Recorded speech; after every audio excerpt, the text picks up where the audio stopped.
Welcome to the Cryptic Cross, a vampire dark fantasy where fate is complicated, the connection is undeniable, and some bonds are written in blood long before we ever meet.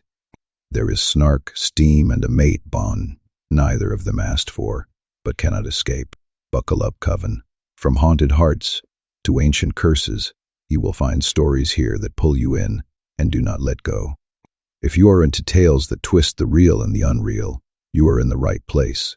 Nyxen Audiobooks. To my subscribers and listeners, your ears give these stories their second life. Hit that subscribe button and let us dive in. The forest had reclaimed what my family once called sacred ground, its ancient trees towering above like sentinels, their branches tangled with the remnants of a long-forgotten era.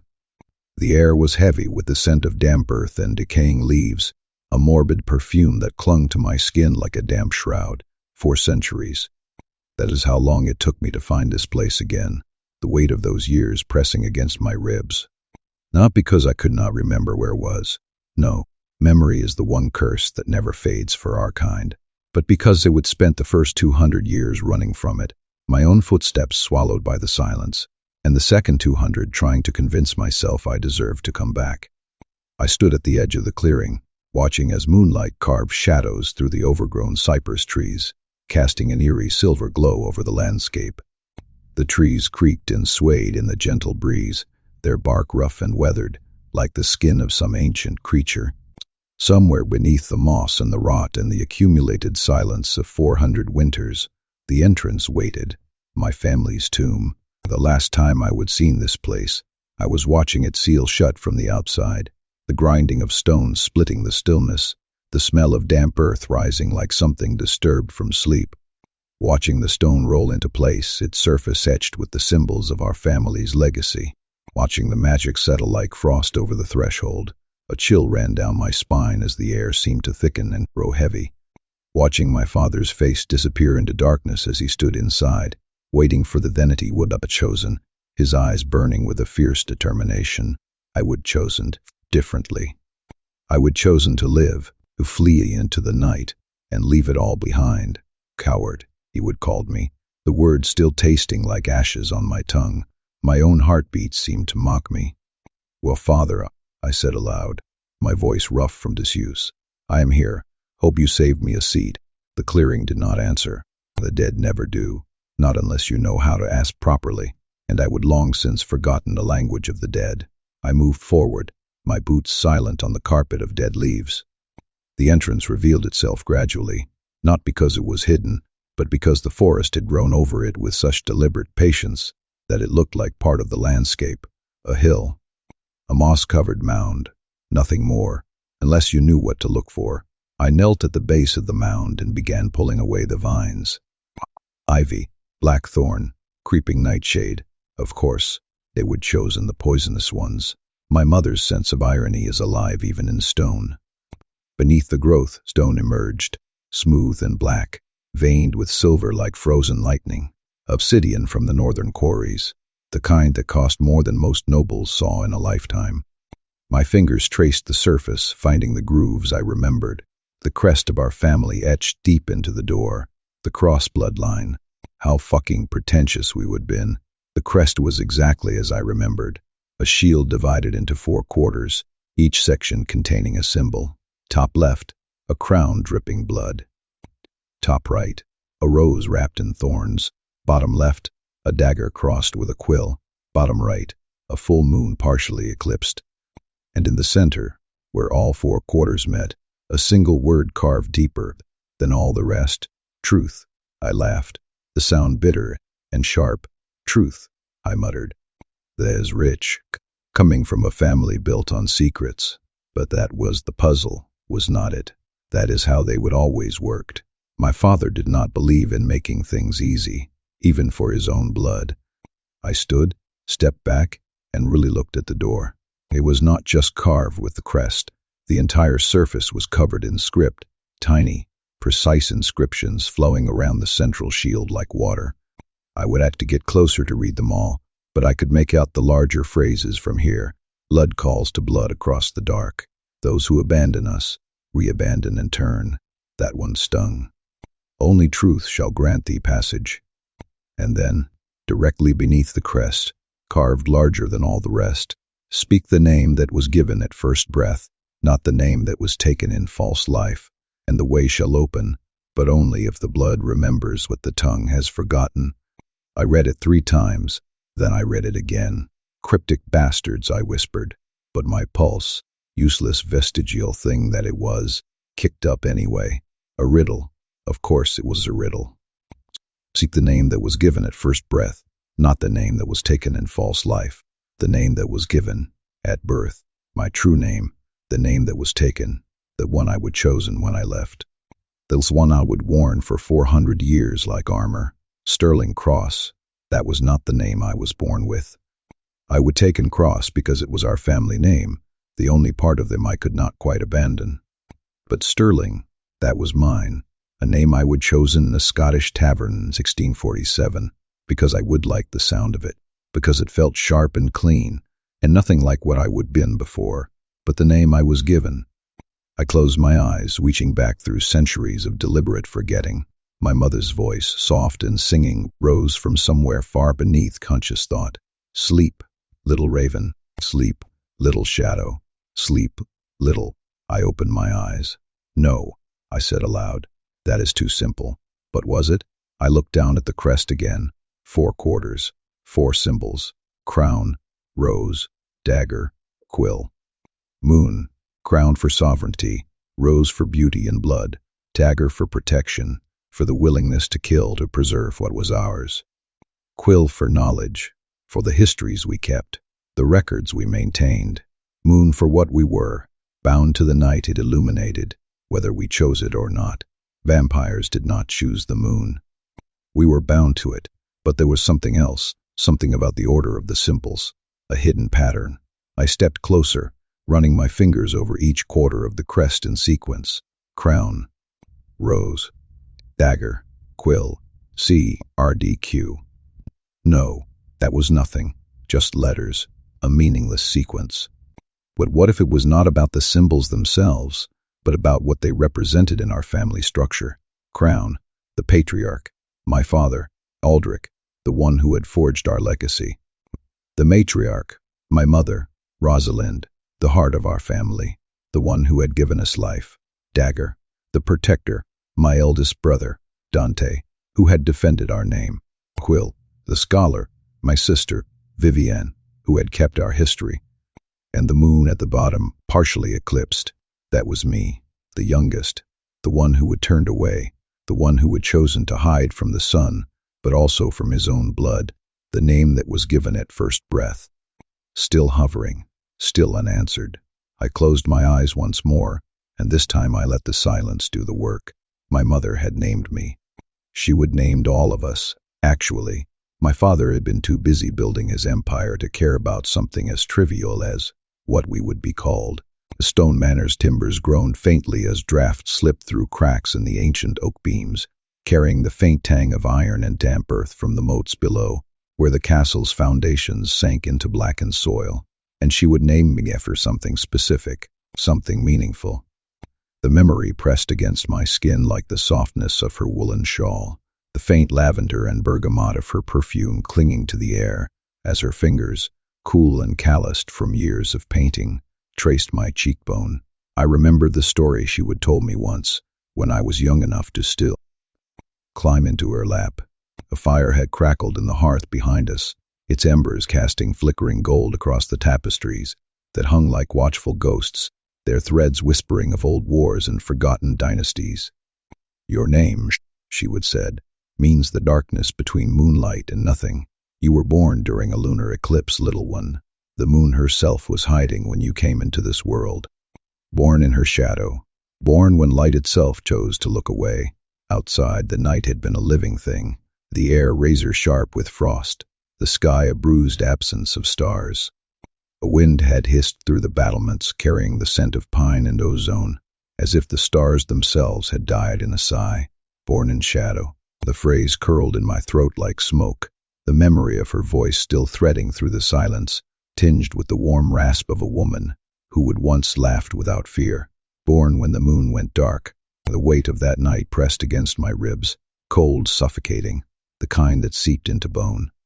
I could still feel the phantom chill of the delivery chamber, the damp wool of the blankets they would wrap me in, reeking of sweat and blood, and the sterile sting of herbs. She would call me. My breath caught, a jagged sound in the stillness. The name hovered, unspoken, thick with the dust of centuries. Shade. The word slithered from my lips, each consonant sharp as a blade, the vowel a cavern.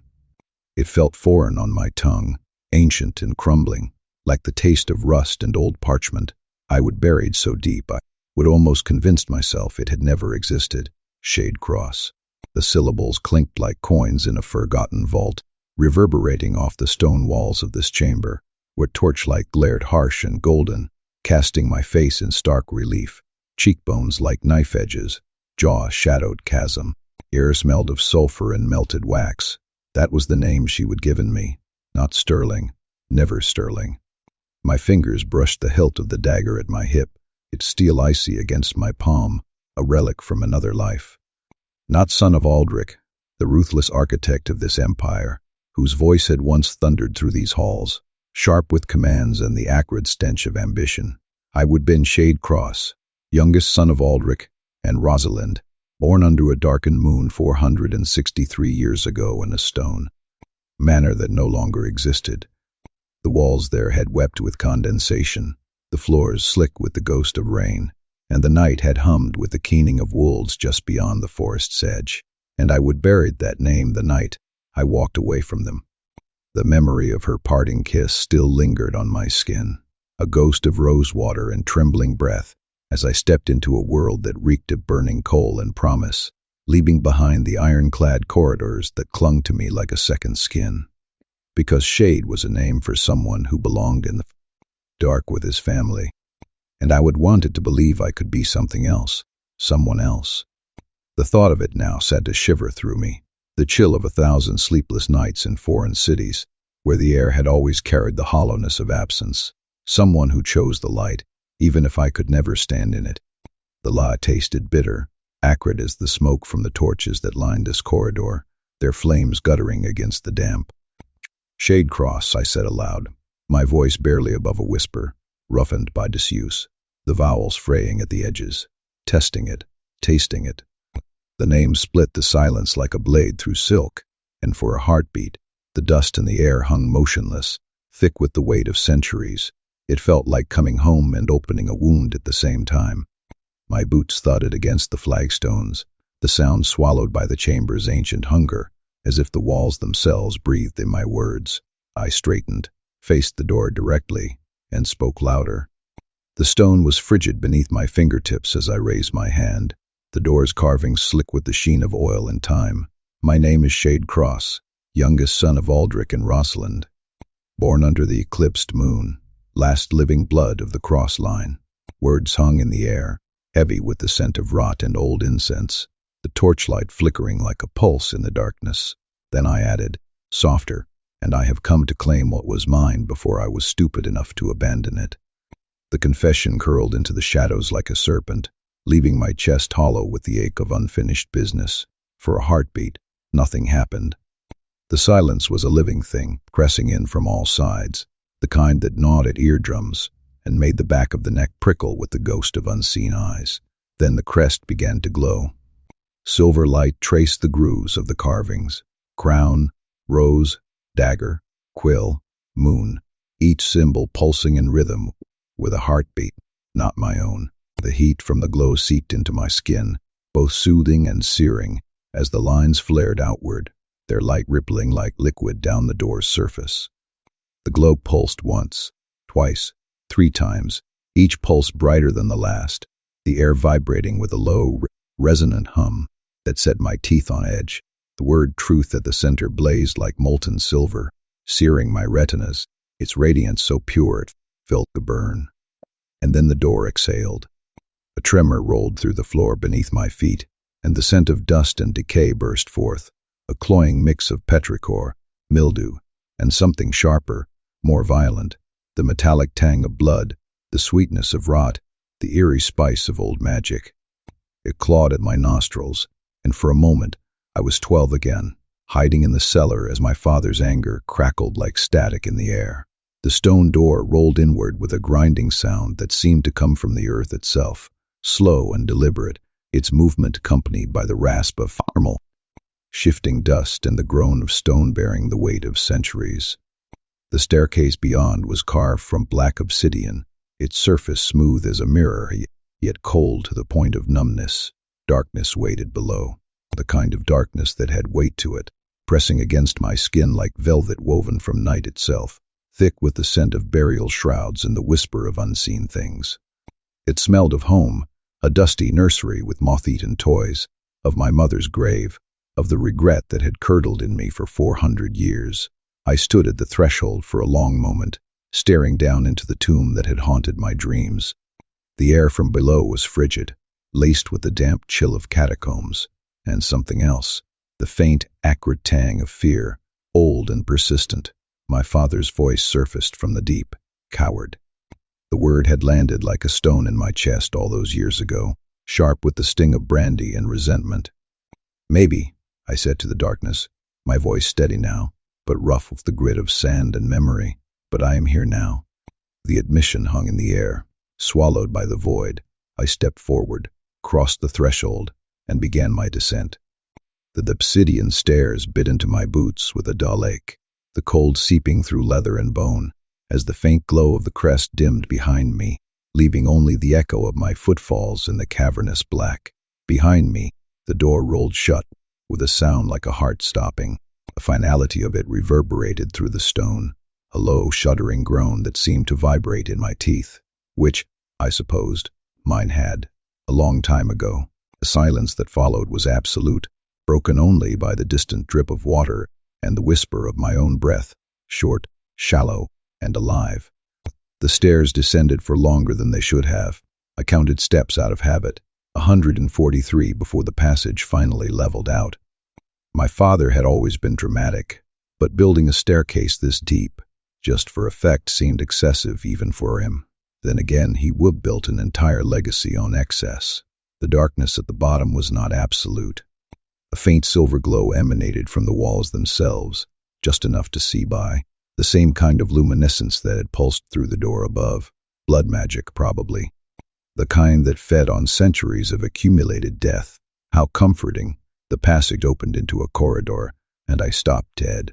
Oh, you have got to be fucking kidding me. Portraits. The walls were lined with them, 6 on each side, 12 in total, each one rendered in exquisite detail. Despite the centuries that would have been buried down here, the paint had not faded. The colors were still vibrant, almost alive, more blood magic. My family never did anything halfway. I approached the first portrait on the left, and my breath caught. My mother, Rosalind Cross, rendered in oils and moonlight. She looked exactly as I remembered, dark hair cascading over pale shoulders, eyes the color of winter ice, lips curved in that knowing smile she would always worn when she was about to say something that would either devastate you or save you, depending on her mood. Beneath the portrait, carved into the birch stone frame, were words: Rosalind Thorne Cross, born 1452, turned 1472, chose the shadows with her beloved, 1623, chose the shadows, as what they would call it, entering the tomb, choosing death after centuries of immortality. She would be in 171 when she would made that choice. Hello, mother, I whispered, still beautiful, still terrifying. I moved to the next portrait. My father, Aldrich Cross, stared down at me with those black eyes that had always seemed to see straight through whatever bullshit you were trying to sell him. He wore the formal robes of our house, black with silver threading, the family crest prominent on his chest. Aldrich Cross, born 1448, turned 1470, chose the shadows as patriarch, 1620 whim. He would been 4 years older than my mother when he was turned. They would done it together, apparently, convinced some ancient vampire that they were worth the gift of eternity. Looking at his portrait now, I could believe it. My father had the kind of presence that demanded attention even in oil and canvas. Father, I said, my face flat, still disappointed in me, imagine. I moved down the line.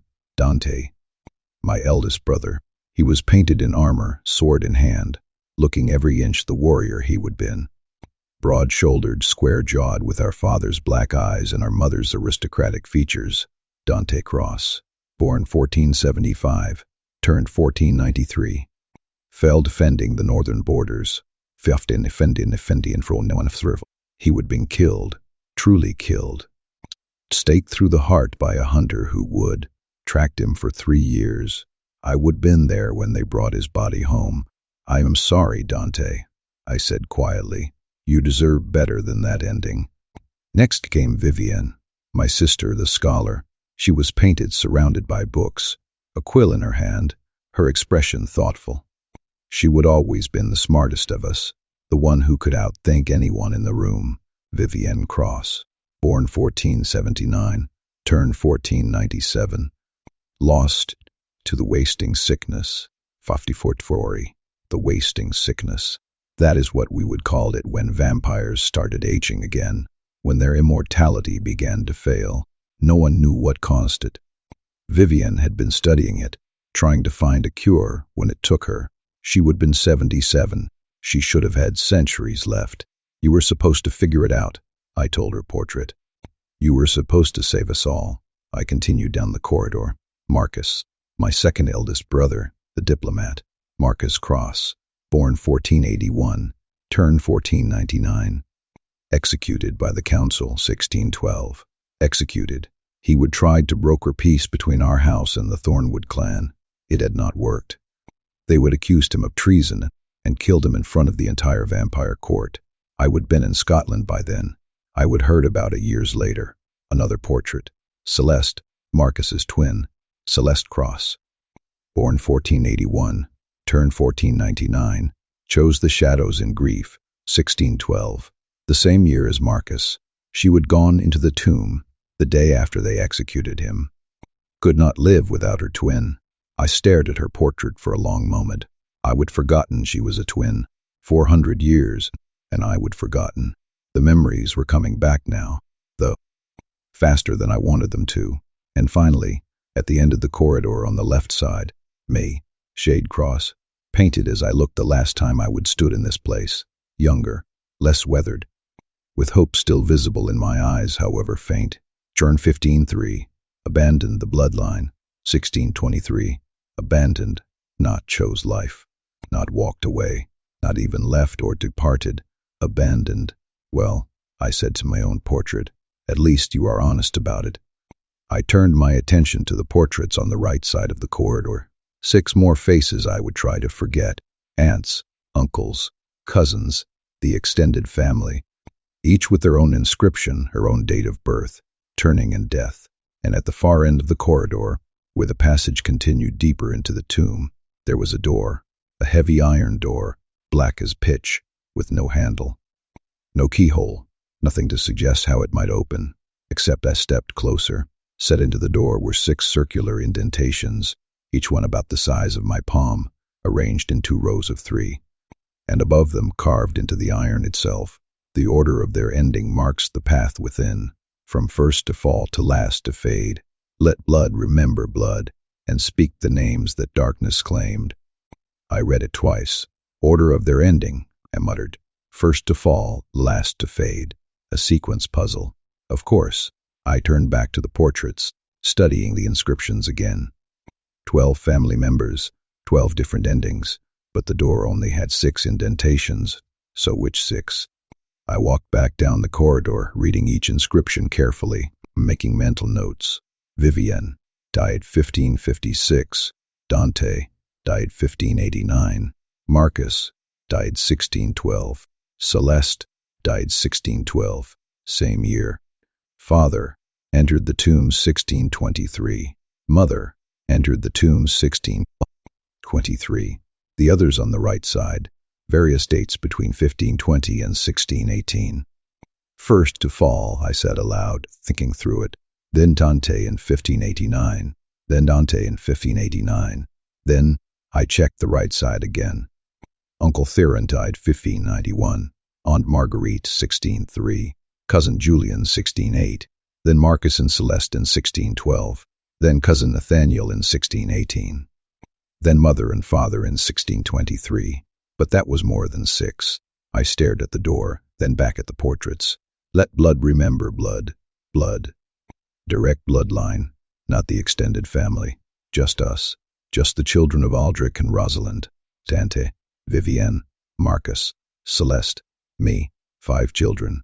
But the door had 6 indentations. First to fall, to last to fade, I repeated, moving back to stand in front of the door. Vivienne fell first, 1544 not. Dante fell second, 1589. Marcus fell third, 1612. Celeste fell fourth, 1612. But after Marcus. In the same year she went into the tomb after his execution, and then mother and father in 1623. But they were 2 people, 2 separate deaths. Unless, last to fade, I said slowly. Not last to die, last to fade. Fade implied time, choosing to fade, entering the tomb willingly, not being killed. Mother and father had entered together, but father had always gone first. He was the patriarch. He would have walked into the tomb before her, let the darkness take him before he let it take his wife. So the order was 1. Vivienne. Dante, 1589. 3. Marcus, 1612-4. Celeste, 1612-5. Aldrich, 1623. 6 names, 6 deaths, 6 indentations. But how did I activate them? I examined the door more closely.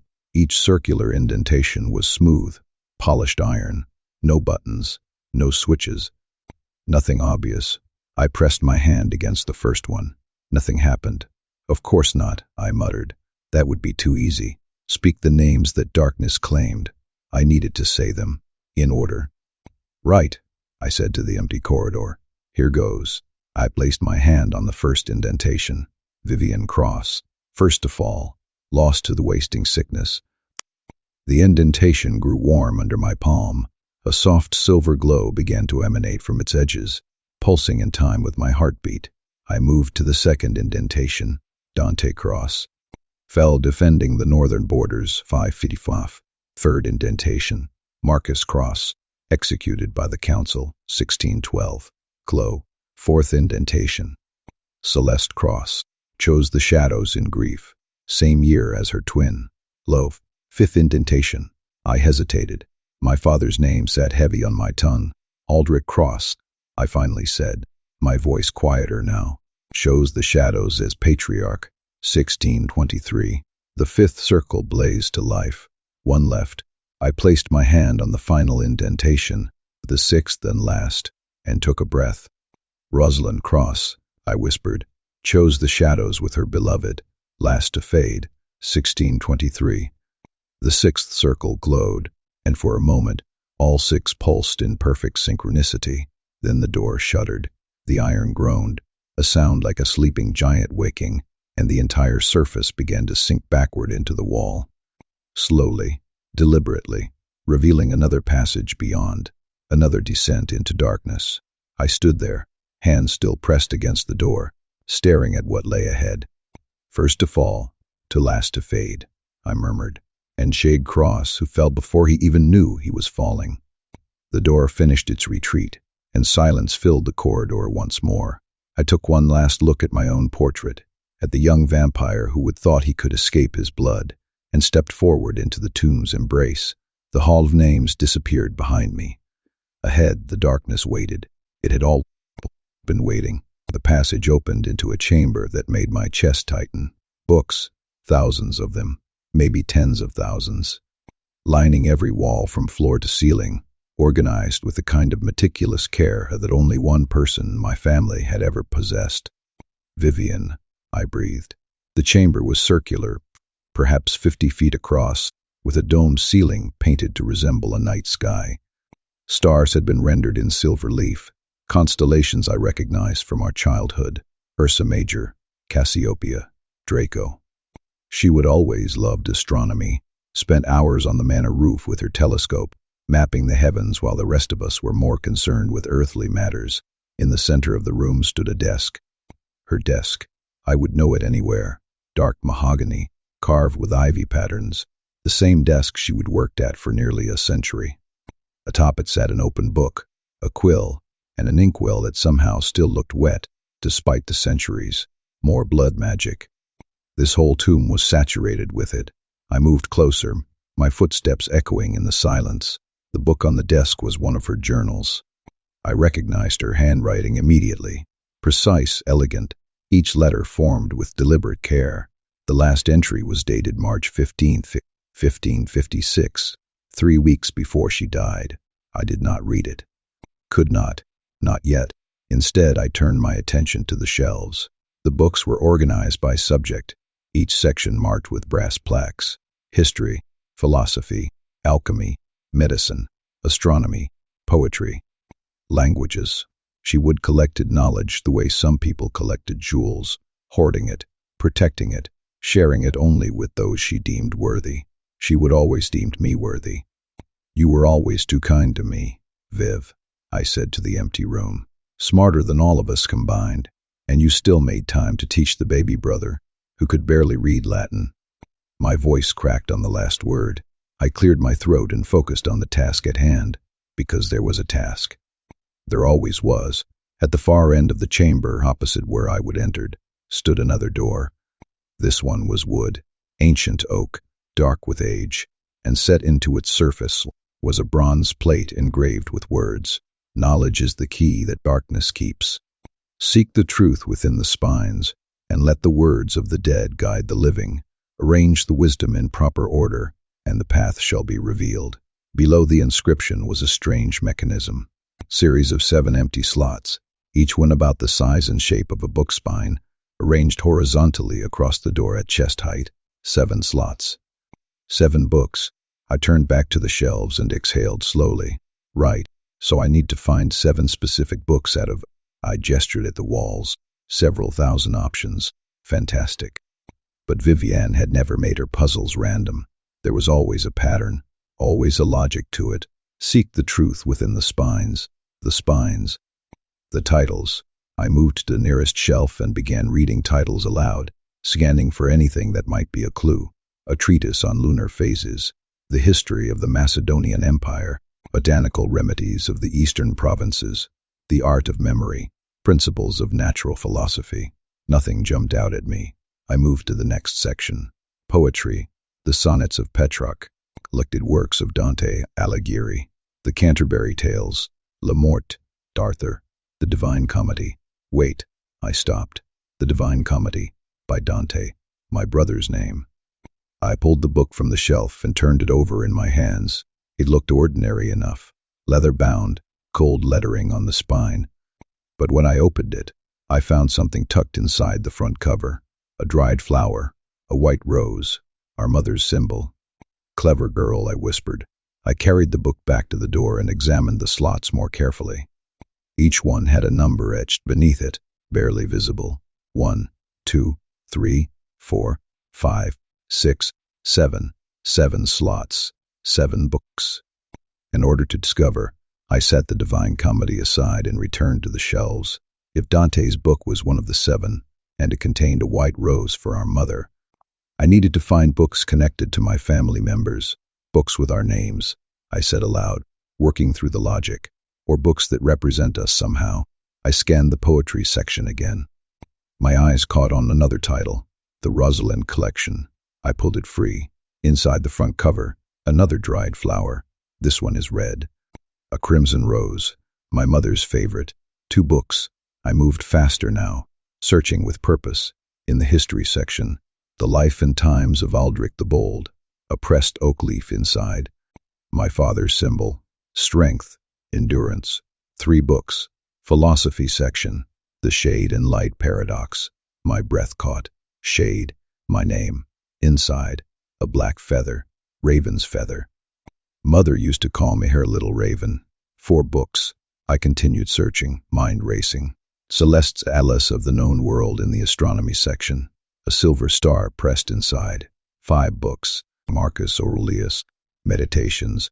Marcus was a common enough name, but when I opened it, I found a white lily, the flower of peace, of diplomacy. My brother Marcus's symbol. 6 books. 1 more.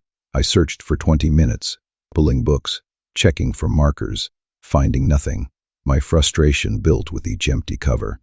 "Come on, Vivienne," I muttered. "Where is yours?" Then it hit me. She would not have used a book about herself. She was too modest for that. But she would have used something that meant something to her. Something that defined who she was. I went back to the center of the room to her desk and really looked at the open journal. The last entry, March 15th, 1556. I made myself read it. "The wasting has taken my hands now. I can barely hold this quill. Shade asked me today if I was afraid. I told him no. I told him death is simply another book I have not read yet, and I have always been curious. I hope he remembers that curiosity is not a weakness. I hope he remembers that knowledge is never wasted, even when the body fails. Especially then."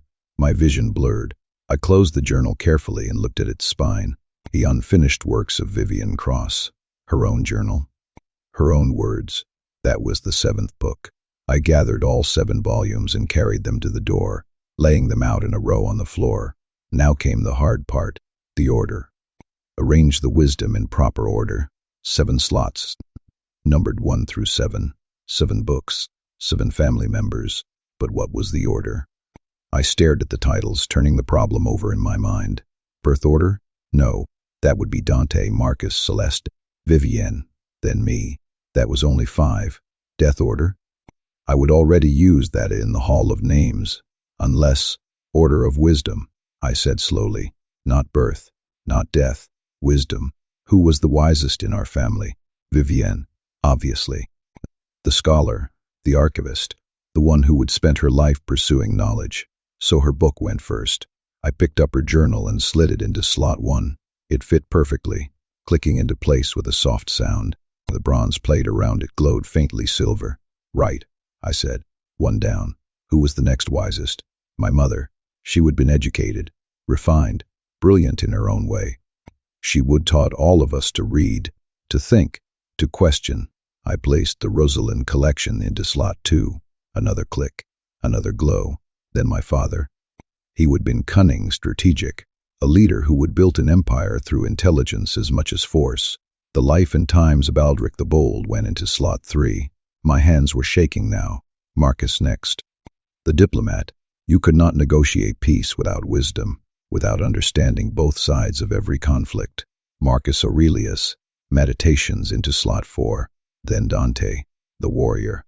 But Dante had been more than just muscle. He would been a tactician, a general.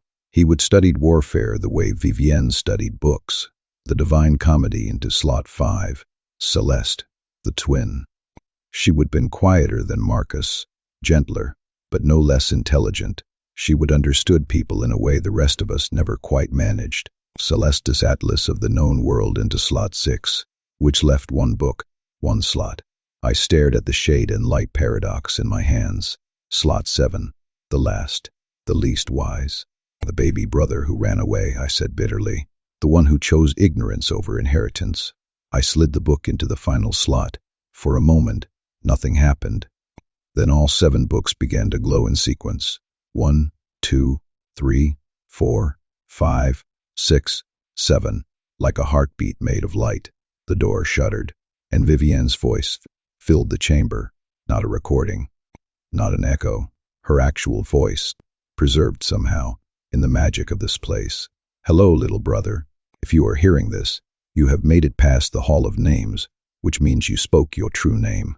Good. Iola sated Sterling. It did not suit you. I staggered back, eyes wide. I know why you left, Shade.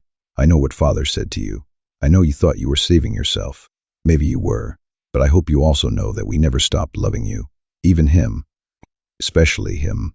The wasting took me 3 weeks after I recorded this message. I am not afraid. Death is just another library I get to explore. But I am sad I will not see you again. I am sad you will carry that guilt for centuries, wondering if you made the right choice. So let me tell you something, little raven. You did. You chose life. That is never the wrong choice. And if you are here now, walking through this tomb, solving these puzzles I left for you, then you are exactly where you are supposed to be. Welcome home, Shade. I have missed you. The voice faded. The door swung open. I stood frozen, tears streaming down my face, unable to move, unable to breathe. unable to do anything but hear her words again and again. "Welcome home. I have missed you." "I missed you too, Viv," I whispered, "every single day." The library waited behind me, full of her knowledge, her wisdom, her carefully preserved life's work. But ahead, through the open door, the tomb continued, and I had 5 more chambers to face. I wiped my eyes, straightened my shoulders, and stepped through. The door closed softly behind me, like a feat chapter ending. The passage beyond Vivian's library descended again, but only for a dozen steps before opening into something that made every muscle in my body tense. An arena, not metaphorically. An actual circular combat arena, maybe 60 feet across, with a sand-covered floor and walls lined with weapon racks. Swords, spears, axes, maces, every instrument of death my brother had ever mastered, all perfectly preserved, gleaming as if they would been oiled yesterday. The ceiling was higher here, vaulted, with iron chandeliers, hanging dark and cold. But there was light, the same silver glow emanating from symbols carved into the walls, not decorative, tactical. I recognized them from Dante's old training notes. Strike points, weak spots, kill zones. My brother had turned his tomb chamber into a lesson in violence. "Subtle as always, Dante," I muttered. In the center of the arena stood 8 stone statues, each one life-sized, positioned on what looked like an enormous chessboard carved into the floor. The board was 8 squares, alternating black marble and white marble, each square large enough for a statue to stand within. I approached slowly, boots crunching on sand. The statues were exquisite, carved from pale stone, each one depicting a warrior in different armor, different fighting stances. But as I got closer, I realized they were not random warriors. They were us, my family. I recognized my father immediately, the tallest statue, positioned in the back row, center square, king's position. He wore full plate armor, helm under one arm, the other hand resting on a sword planted point down in the ground. His face was stern, unyielding, exactly how I remembered him. Next to him, my mother. Queen's position. She wore a flowing gown that somehow looked like armor, and in her hands she held a chalice, not a weapon, but somehow more dangerous. Poison had always been her specialty. The other 6 statues were scattered across the board in various positions. I walked around them, identifying each one. Dante himself, front row, far right. Its position, though, seemed wrong for him. He was carved in mid-strike, sword raised, face fierce, the warrior incarnate. Vivienne, back row, 1 square left of father. She held a book in one hand, a dagger in the other. Scholar and survivor. Marcus, middle of the board, left side. He was positioned with his hands out, palms up. A diplomat, even in stone. Celeste, beside Marcus, 1 square back. She held a bow, arrow nocked, but not drawn. The quiet archer. And then 2 more statues I had not expected. One was clearly me, front row, left corner, young, uncertain, holding a sword I would never learned to use properly. The baby brother. The weak link. The last statue was in the center of the board, front row. At first, I thought it was another brother I would forgotten, but then I looked closer and realized it was not family at all. It was a vampire hunter, clad in leather armor, wooden stake strapped to his chest, and a crossbow in his hands. The enemy. The thing Dante had spent his life fighting against. The thing that had killed him in the end. I circled the board again, unease crawling up my spine. 8 statues. But a chess set needed 16 pieces, 8 per side. So this was not a complete game. This was a specific position, a puzzle. At the far end of the arena, beyond the chessboards, stood another door. This one was iron-banded oak, and set into it was a bronze plaque. The warrior knows that victory is not in the strike, but in the stance. Position your forces as the master taught, defending what matters most, and the way shall open. But remember, protection requires sacrifice, and the strongest defense acknowledges its weakest piece. I read it 3 times, then looked back at the board. Position your forces as the master taught. Dante had taught me chess, hours and hours of it, actually, when I was young. He would insist that it was training for combat, for strategy, for thinking 3 moves ahead. I would hated it. I would always lost. But I remembered his lessons. I also remembered the last game we would played. The memory came sharp and unwelcome. The night before I left, Dante had challenged me to one final match. I would decline. He would call me a coward, just like Father had, and I would said, no, not yet. Focus on the puzzle. I examined the current position of the statues. Father, back row, center. 8, in chess notation. Mother, back row, 1 left of center. D8, Vivian, back row, left of Father. C8, Marcus, middle of the board, left side. B5, Celeste, 1 square behind Marcus. A6, Dante, front row, far right. H2, me, front row, far left corner. A1, Hunter, center front row. 2. I walked around the board, noting the positions carefully, speaking them aloud to fix them in my mind. Father on E8, Mother on D8, Vivienne on C8, Marcus on B5, Celeste on B6, Dante on H2, me on A1, Hunter on E2. The positions seemed random, no clear pattern, no obvious chess formation, but Dante never did anything random. Defending what matters most. Defense, no offense. What had he always told me about defense? I closed my eyes, reaching back through centuries of trying not to remember. His voice came back, rough and patient at the same time. Defense is not about walls, Shade. It is about layers. You put your strongest pieces between the enemy and what you are protecting, and you never, ever leave your king exposed. I opened my eyes. The king, Father, position E8. What was he protecting? I looked at the rest of the board. Mother was beside him. Vivienne was 2 squares away. But the front of the board, where the hunter stood on E2, had a clear line straight up to where Father stood on E8, E2 to E8, a straight vertical line, unobstructed. The hunter had a clear shot at the king. That was not defense. That was suicide. So I need to block the line, I said aloud. Put pieces between the hunter and Father. But which pieces? And where? I examined the statues more carefully. They were not just decorative. Each one had a base that looked like it could slide across the marble. Grooves in the stone suggested they were meant to be moved. The strongest defense acknowledges its weakest piece. I looked at the statue of myself. A1, corner position. Out of the game entirely. The weakest piece. Dante, you absolute bastard, I whispered. He wanted me to move myself, to put myself between the hunter and our Father. But one piece was not enough to defend properly. Chess defense requires multiple layers. I thought back to his lessons. The formations he would drill into me. King's defense, he would call it. 3 pieces in front of the king, staggered, makes it impossible to get a clean shot. 3 pieces between E2 and D8. I needed to position 3 statues on the E5, the vertical line between the hunter and my Father. E3, E4, and E5 would block the path completely, but which 3 pieces? I studied the board again. Marcus was on B5. He could move to E5, 3 squares right. The statue of me was on A1. I could move to E4, 4 squares right, 3 squares up. And Celeste was on B6. She could move to E3, 3 squares right, 3 squares down. No. And laid. Dante in position on H2, far from the action. That did not make sense for the warrior. He would never stay back, unless protection requires sacrifice. Unless Dante was supposed to sacrifice himself.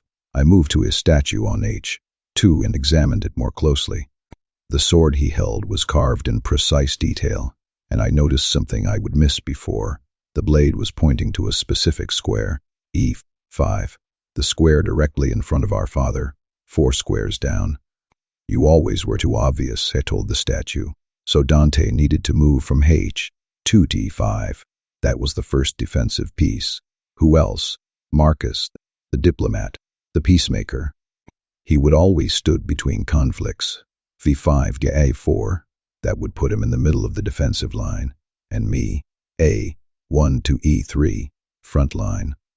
Weakest piece, positioned where the hunter would strike first. Exactly what Dante had tried to teach me. The weakest piece still has value if it is in the right position. You are not subtle either, I said to the memory of my brother. I grabbed the statue of Dante first, solid stone, heavier than it looked, and slid it across the board. The grooves made it easier, like it was designed to move. I positioned it on E5, directly in front of our father. The statue clicked into place, and a soft silver globe pulsed from the square beneath it. 1, I said. Next, Marcus. I moved him from B5 to E4, creating the middle layer of defense. Another click, another glow. 2. Now came the hard part. I stood in front of my own statues, staring at the young version of myself carved in stone, uncertain, weak, holding a sword he did not know how to use, the weakest piece. I grabbed the statue and pulled it forward, sliding it from A1 across the board.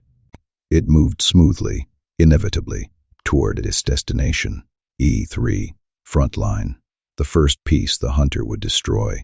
I positioned it carefully and stepped back. The statue clicked into place. All 3 defensive pieces glowed in sequence, E3, E4, E5. A wall of stone between the hunter and the king. For a long moment nothing happened. Then Dante's voice filled the arena. Like Vivienne's, it was not an echo, it was him.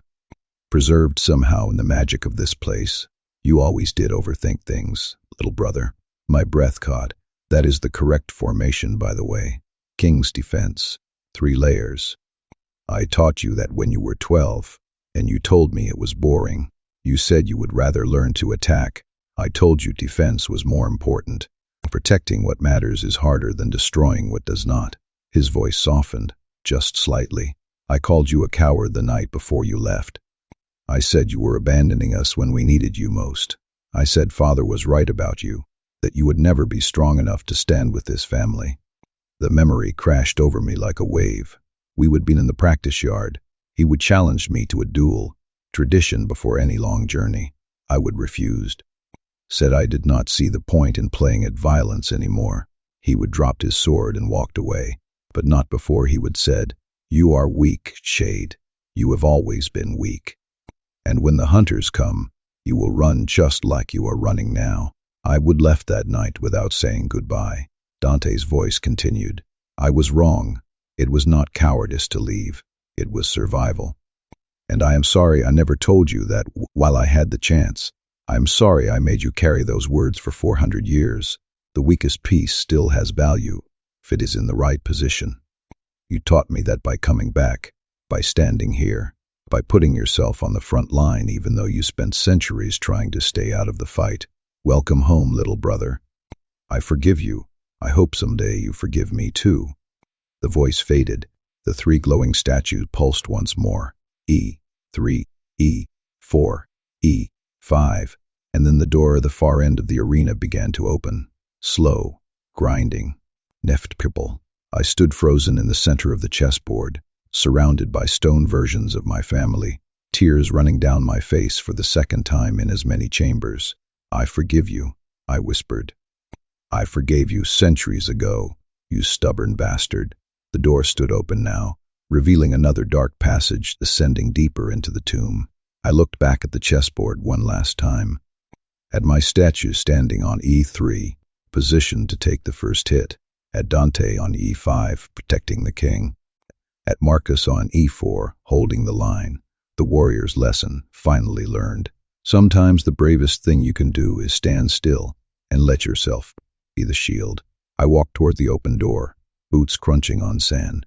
4 chambers down, 8 more to go, and somewhere in the darkness ahead, more ghosts are waiting to speak. The passage opened into a room that smelled like oil paint and roses. After centuries, I could still smell the roses. My mother's chamber was shaped like an octagon, 8 walls of equal length, each one dominated by a massive painting in an ornate gold frame. The ceiling was glass, or spelled to look like glass, showing a twilight sky that never quite became night, perpetual dusk, Umber's favorite time of day. She used to say twilight was when the world told the truth, when the light was too weak to lie, and the darkness too shy to hide everything. In the center of the room stood an easel with a blank canvas, brushes laid out beside it, as if she would just stepped away and return any moment to continue her work. She would not. She would been dust for 400 years. I moved slowly around the octagon, examining each painting. They were enormous, 10 feet tall, maybe 8 feet wide, and rendered in her distinctive style, hyper-realistic in some details, almost abstract in others, like she would painted what things meant rather than what they looked like. The first painting showed our family manor, but it was not the manor as I remember it. The walls were crumbling, the gardens overgrown, the windows dark, abandoned. In the foreground, a single white rose grew through cracked stone. Beauty persists through ruin. Very her. The second painting depicted a battlefield, bodies everywhere, both human and vampire. In the center, a figure in armor I recognized as Dante, sword raised, surrounded by enemies. He was painted mid-fall, already dying, but still fighting. My throat tightened. The third painting was stranger. It showed a library, Vivienne's library, I realized, but the books were burning. Not with normal fire, with silver flames that consumed knowledge itself, turning everything to ash. And in the center, Vivienne stood with her arms spread wide, protecting a single volume from the flames. The fourth painting showed Marcus in what looked like a courtroom. Vampire council chambers, probably. He stood in the center, hands bound, while figures in shadow loomed around him. The painting was mostly dark, but someone had illuminated Marcus himself, making him glow like he was the only honest thing in a room full of lies. The fifth painting depicted Celeste in a garden. Beautiful, peaceful. She sat beneath a willow tree with a white lily in her hands, eyes closed, smiling. It took me a moment to realize the lily was actually growing from her chest, roots spreading through her body. She would become part of the garden itself. Death as transformation. As peace. I was almost afraid to see the sixth painting, but I looked anyway. It showed our father in his throne room, crown on his head, looking every inch the king he would believed himself to be. But the throne was crumbling beneath him, and shadows crept up the walls like water rising. He sat perfectly still, aware of the collapse, choosing to go down with his kingdom, rather than abandon it. Pride until the end.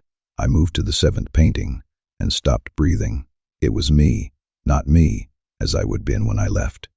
Not me, young and uncertain. Me now, older, weathered.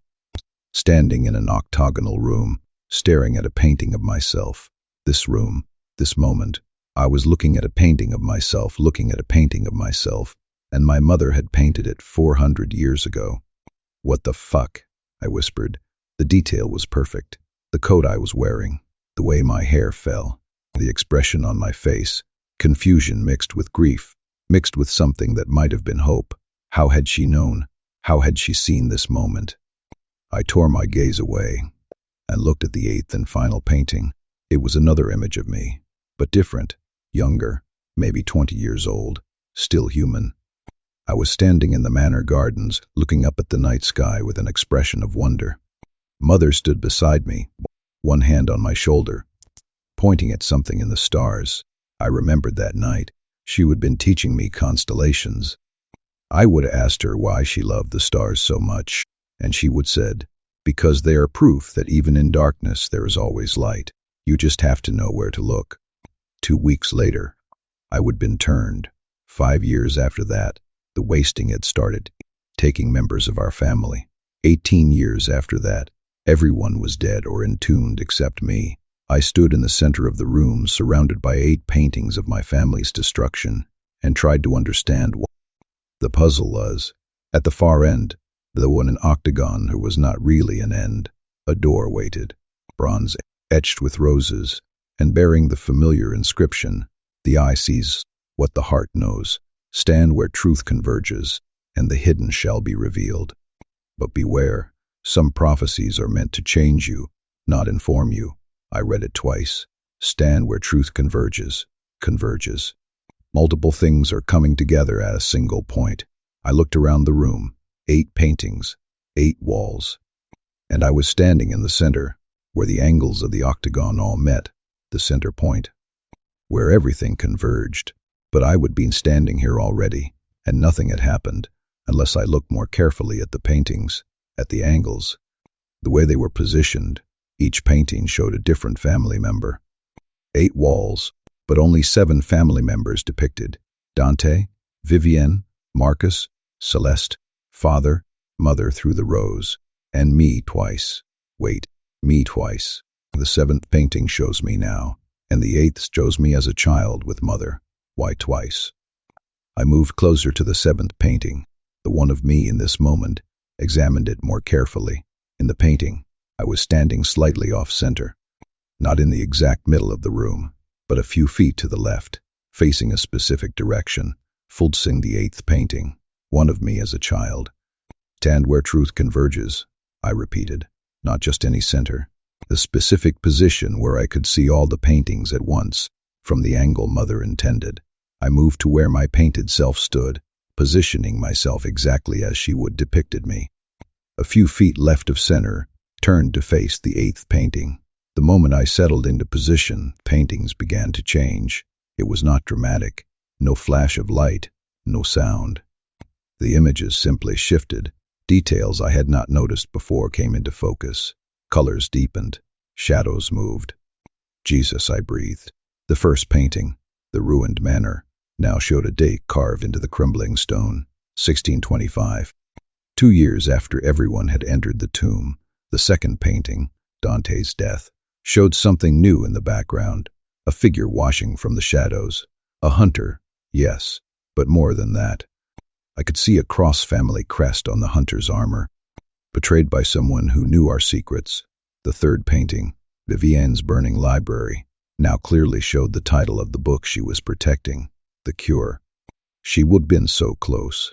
The fourth painting, Marcus in the council chambers, revealed faces in the shadows, vampires I recognized from other houses, our political enemies. They would orchestrated his execution. The fifth painting, Celeste in the garden, showed something clutched in her other hand, partially hidden, a letter, Marcus's last words to her. The sixth painting, Father on Brandspron, revealed what the rising shadows actually were, reflections of himself. His own pride is destroying him from within, and the seventh painting, me standing here, now, had changed the most. In the shifted version, I was not alone in the image. Behind me, barely visible, almost transparent, stood 7 figures. My family, all of them, watching me, not accusing, not disappointed, just watching, waiting. Mother, I said quietly, voice shaking, what are you trying to tell me? I looked at the 8th painting, the one I was facing. Me as a child learning constellations, and as I watched, that painting shifted too. The stars Mother had been pointing to began to glow, brighter and brighter, until they formed a pattern. Not a constellation I recognized, something else, words, written in starlight, visible only from this exact position, at this exact angle. You were always afraid you made the wrong choice. You did not. You survived. That was the point. Every death you see here was necessary. Every sacrifice had a purpose. Even yours, the sacrifice of staying alive when everything you loved was dying. I am proud of you, little raven, not for coming back, but for leaving in the first place. It took more courage than you know. Words hung in the air, glowing, impossible, perfect. I sank to my knees. You painted this, I whispered. 400 years ago, you painted this exact moment. You knew I would come back. You knew I would stand in this exact spot and see these exact words. The painting did not answer. Prophecies never do. But the door, the bronze door etched with roses, began to open, slowly, quietly, revealing another passage descending deeper. I stayed kneeling for a long moment, staring at the 8 paintings, at the 7 deaths they depicted, at the 2 versions of myself, the one who would left, the one who would returned, both necessary, both real. I miss you, I said to the paintings, to the room, to the ghost of my mother, who would known me better than I would ever known myself. I miss all of you, every fucking day. The paintings did not change again. The prophecy was complete. I stood slowly, wiping my eyes, again, always again, and moved toward the open door. but I stopped at the threshold and looked back one more time.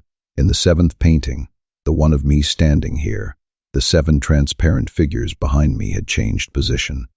They were closer now, more visible, like they were following me. Good, I said to them. I could use the company. I stepped through the door. Behind me, the artist's gallery fell silent. The prophecy had been delivered. The rest was up to me. The passage descended into a chamber that smelled like old metal and older secrets. Gold. I could smell the gold before I saw it. My uncle's vault was exactly what I would expected. Cold, calculated, and dripping with wealth that meant nothing anymore. The room was rectangular, maybe 40 feet long and 30 wide, with walls of polished black marble. No windows, no art. No softness anywhere, just shelves. Hundreds of them, lining every wall, each one stacked with coins, gold, silver, copper, platinum, ancient currency from a dozen different kingdoms, all carefully sorted and labeled. My Uncle Theron had been nothing if not meticulous. In the center of the room stood a massive oak table, and on that table sat 3 brass scales, the kind with 2 plates suspended from a central beam, designed to measure weight with precision. Each scale was a different size, one large, one medium, one small, but all 3 were identical in design. Behind the scales, mounted on the wall, hung a portrait of Theron himself. I would forgotten how much I would hated his face. He looked like father, but softer, weaker around the jaw, eyes that calculated everything in terms of profit and loss. He wore the formal robes of a merchant lord, gold chains around his neck, rings on every finger. The painting even captured the slight sneer he would always warn, like the world was a transaction he would already won. "Hello, Uncle," I said flatly. "Still looks like a snake in expensive clothing." Beneath the portrait, carved into the marble, Theron Cross, born 1455, turned 1475.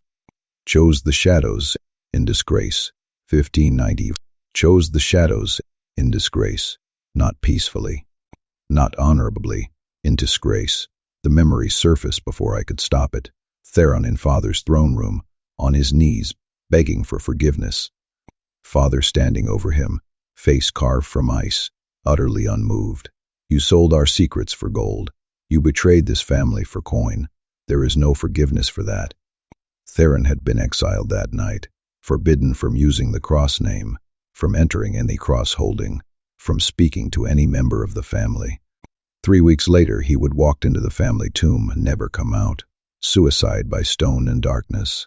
At the far end of the vault, beyond the table of scales, stood the door, bronze, naturally, with an inscription I could read from here. "Wealth is measured not in what you possess, but in what you are willing to sacrifice. Balance the scales of truth, and let the weight of your choices open the way. But know this, some debts can never be repaid, only accounted for." I approached the table slowly. The 3 scales sat in a row, left to right, large, medium, small. All 3 were perfectly balanced at the moment, empty plates suspended at equal height. In front of the scales lay 9 stacks of coins, each stack carefully bound with faded ribbon. On each ribbon, a label in Theron's precise handwriting. Stack 1, 10 gold sovereigns, 5 ounces each. Stack 2, 8 silver marks, 3 ounces each. Stack 3, 12 copper pennies, 1 ounce each. Stack 4, 6 gold crowns, 10 ounces each. Stack 5, 4 platinum nobles, 20 ounces each. Stack 6, 15 silver shillings, 2 ounces each. Stack 7, 9 gold ducats, 7 ounces each. Stack 8, 7 copper farthings, ½ ounce each. Stack 9, 5 gold florins, 8 ounces each. I read through them all twice, making mental notes. "Right," I said aloud. 9 stacks, all different weights, 3 scales to balance. I examined the scales more carefully. Each one had a maximum capacity etched into the beam. The large scale, 100 ounces. The medium scale, 50 ounces. The small scale, 25 ounces. I started calculating weights in my head. Stack 1, 10 sovereigns at 5 ounces each, 50 ounces total. Stack 2, 8 silver marks at 3 ounces each, 24 ounces. Stack 3, 12 copper pennies at 1 ounce each, 12 ounces. Stack 4, 6 crowns at 10 ounces each, 60 ounces. Stack 5, 4 platinum mobiles at 20 ounces each, 80 ounces. Stack 6, 15 shillings at 2 ounces each. Stack 7, 9 ducats at 7 ounces each, 63 ounces. Stack 8, 7 farthings at half an ounce each, 3.5 ounces. Stack 9, 5 florins at 8 ounces each, 40 ounces. Total weight across all 9 stacks, 332.5 ounces. 3 scales combined could only hold 175. I could not use everything. I had to choose. Balance the scales of truth, I said slowly. Some debts can never be repaid, only accounted for. Truth, debts. Betrayal. This was not just a math problem. I looked back at Theron's portrait, at those calculating eyes. What did you sell us for? I asked him. I remembered fragments of the trial. Father's voice cold with fury. 100 ounces of gold. That is what our family secrets were worth to you. 100 ounces. The capacity of the large scale. And Theron defending himself. The family owed the council 50 ounces of silver in tribute. We had nothing left to pay them. 50 ounces. The capacity of the medium scale. Father's response. Sharp as a blade. The tribute was 25 ounces, you fool. You stole the rest for yourself. 25 ounces. The capacity of the small scale. 3 numbers. 3 scales. The math was not random. It was a confession. 100 ounces taken. 50 ounces claimed. 25 ounces real. I started with the large scale, which stacks added up to exactly 100 ounces. Stack 4, 60 ounces. Stack 9, 40 ounces. 60 plus 40, 100 exactly. Stack 4 and stack 9, I said, reaching for them. The price of betrayal. I placed both stacks on the large scale. The plate sank and settled into perfect balance, and the scale began to glow silver. 1 down. For the small scale, 25 ounces. The actual debt. Stack 2 alone was 24 ounces. 1 short. Stack 3 was 12 copper pennies at 1 ounce each. I could pull a single coin. I placed stack 2 on the small scale and added 1 copper penny from stack 3. 24 plus 1, 25 ounces exactly. The small scale glowed. 2 down. Now the medium scale, 50 ounces. The lie Theron told. Remaining stacks. Stack 3 minus 1 penny, 11 ounces. Stack 5, 80 ounces. Stack 6, 30 ounces. Stack 7, 63 ounces. Stack 8, 3.5 ounces. Stack 6 alone was 30 ounces. I needed 20 more. Stack 5 held 4 platinum nobles at 20 ounces each. 1 noble alone was 20 ounces exactly. I placed stack 6 on the medium scale, then carefully lifted a single platinum noble from stack 5 and added it. 30 plus 20, 50 ounces exactly. The medium scale glowed silver. All 3 scales are burning now, perfectly balanced. The truth of Theron's betrayal laid out in weight and light. 100 ounces taken, 50 ounces claimed, 25 ounces real. The door at the far end of the vault began to open, and Theron's voice filled the chamber. Hello, nephew. I closed my eyes. If you have solved this puzzle, you understand what I did. The numbers tell the story. I sold family secrets for 100 ounces of gold, claiming we owed a 50-ounce debt, when the real debt was only 25. I stole 25 ounces for myself. Your father called it betrayal. He was right. But what he never asked, what he refused to hear, was why I was dying shade. The wasting had started in me years before it took Vivienne. I had maybe a decade left, and I was terrified. I thought if I had enough gold I could buy a cure. I could pay some ancient vampire or witch or God knows what to fix what was broken inside me. I could not. The gold meant nothing. The betrayal meant everything. And I died knowing I would destroy my family for a cure that never existed. His voice softened, became almost human. I do not ask for forgiveness. I do not deserve it. But I hope you understand that fear makes cowards of us all. Even me. Even you. Especially you. The voice faded. The door stood open. I remained at the table, hands pressed against the wood, staring at the 3 glowing scales. 100, 50, 25. The weight of choices. The cost of fear. "I understand, uncle," I whispered. "I ran too. Different reasons, same cowardice." I looked back at his portrait one last time. In the painting, his sneer seemed softer now, or maybe I was just tired of hating him. "Rest well," I said quietly. Then I turned and walked toward the open door.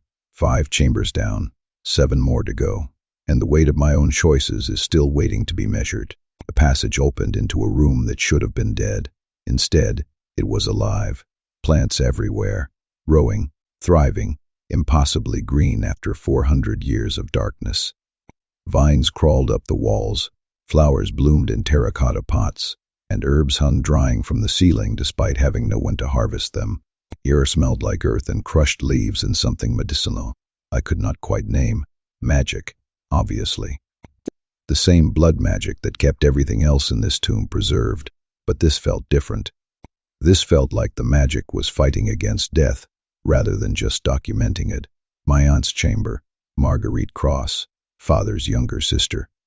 The one who had dedicated her entire immortal life to understanding why vampires died when they should not. Why some of us aged when we were supposed to be eternal. The one who had been searching for a cure to the wasting sickness. The chamber was circular, maybe 40 feet across, with a glass ceiling that showed the same twilight sky as Mother's gallery. But here, the light seemed to actually feed the plants, giving them what they needed to survive. In the center of the room stood a workbench covered in equipment. Mortars and pestles, glass vials and beakers, distillation apparatus, scales for measuring, notebooks stacked in careful piles. Everything a healer would need, everything an alchemist would use. I approached slowly, boots silent on the moss-covered floor. The workbench held an open journal, and I recognized Marguerite's handwriting immediately, smaller than Vivienne's, more hurried, as her thoughts moved faster than her hand could capture them. The last entry was dated October 3rd, 1603, a week before she died. I did not read it yet. Could not until I understood what I was walking into. The room was organized into sections, each one marked with small brass plaques mounted on stakes driven into the soil. I moved clockwise, reading them aloud. Poisons of the blood, purifiers of the spirit, herbs of transition, flowers of rebirth. 4 sections, 4 categories. At the far end of the chamber, opposite the entrance, stood the door. This one was different from the others, made of living wood, still growing, with vines wrapped around it like veins. Set into the wood was a copper plaque. Life and death are not opposites, but partners in the dance of transformation.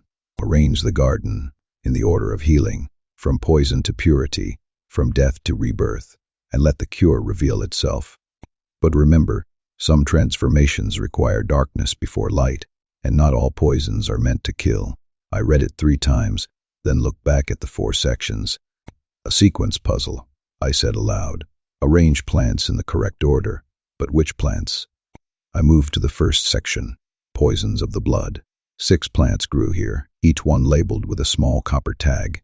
Nightshade, deep purple berries on dark green leaves, beautiful and deadly. Hemlock, white umbrella-like flowers atop hollow stems, innocent looking.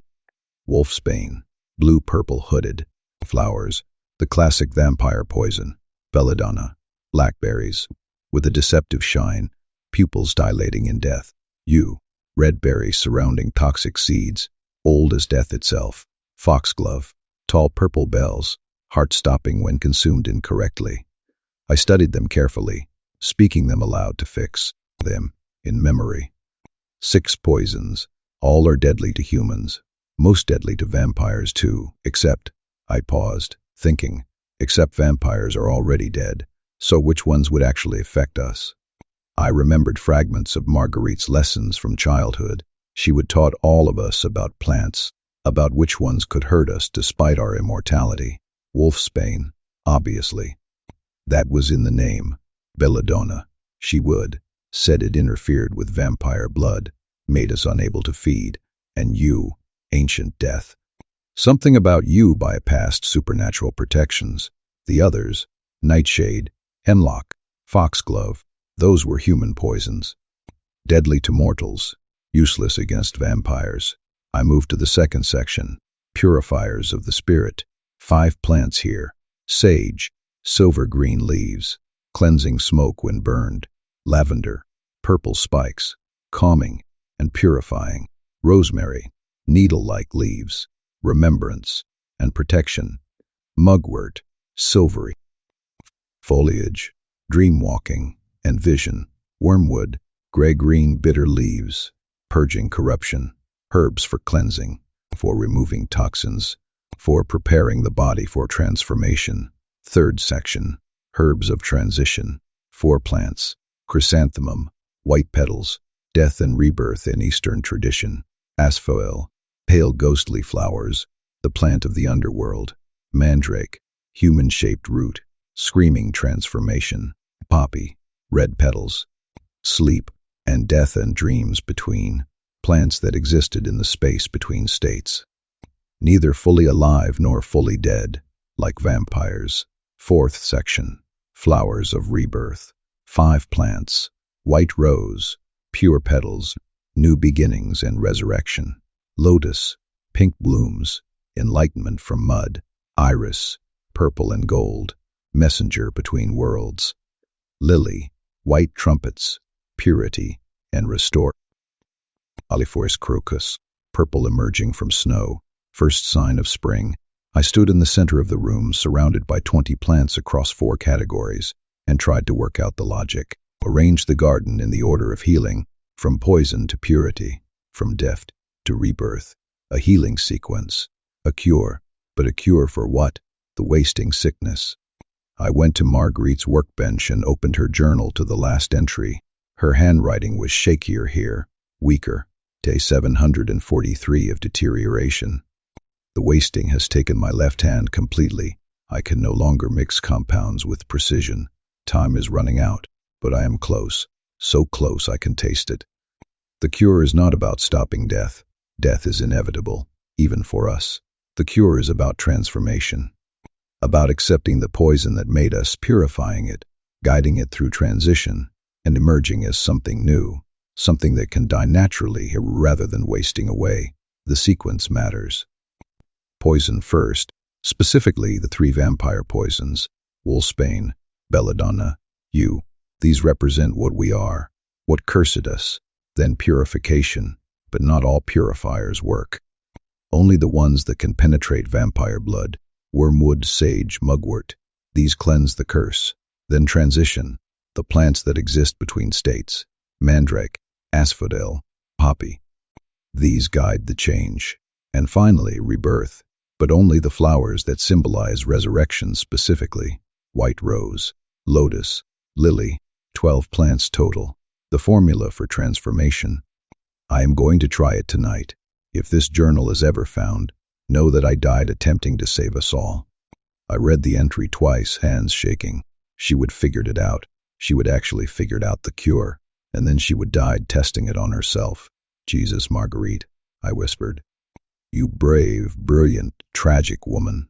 I looked at the door again. At the living wood, the growing vines. The puzzle wanted me to recreate her sequence. I moved to the door and examined it more carefully. Set into the wood were 12 small holes arranged in a vertical line, each one about the size of a test tube. Above each hole, a number, 1 through 12. 12 holes. 12 plants. I needed to place them in the correct sequence. I went back to the first section, carefully harvested samples. Wolfsbane first, cutting a single hooded flower, being careful not to touch it directly. Then belladonna, 1 shining blackberry. Then yew, a branch with red berries intact. 3 poisons. I carried them to the door. Hole 1, wolfsbane. Hole 2, belladonna. Hole 3, yew. Each one slid into place, and the holes began to glow with faint silver light. Next, purifiers. Wormwood, sage, mugwort. Hole 4, wormwood. Hole 5, sage. Hole 6, mugwort. More silver glow. Transition plants next. Mandrake, asphodel, poppy. The mandrake root did not want to come free, and I remember the old stories about mandrakes screaming when pulled. This one did not scream, but it felt wrong in my hands. Heavy, dense, like it existed in multiple states at once. Hole 7, mandrake. Hole 8, asphodel. Hole 9, poppy. The glow intensified. Rebirth flowers last. White rose, lotus, lily. I harvested them gently, reverently. These were not just plants. They were hope. They were Marguerite's last desperate attempt to save her family. The white rose. Mother's flower. Hole 10, white rose. Hole 11, lotus. Hole 12, lily. The moment the lily slid into place, all 12 holes blazed with silver light. The glow traveled up through the plants, connecting them, creating a circuit of power that flowed from poison to purification, to transition, to rebirth, a formula, a cure, a transformation. The living wood door shuddered, and vines began to retract, pulling back like curtains drawing open, and Marguerite's voice filled the sanctuary, strong, clear, untouched by the wasting that had killed her. If you are hearing this, you completed the sequence. Well done, nephew. I knew if anyone could follow my work, it would be Shade. You always paid attention during my lessons, even when you pretended not to. My vision blurred. The cure works. I need you to know that. The transformation is real. Poison to purity, death to rebirth. I tested it on myself the night I recorded this message, and I felt it beginning. The wasting stopped.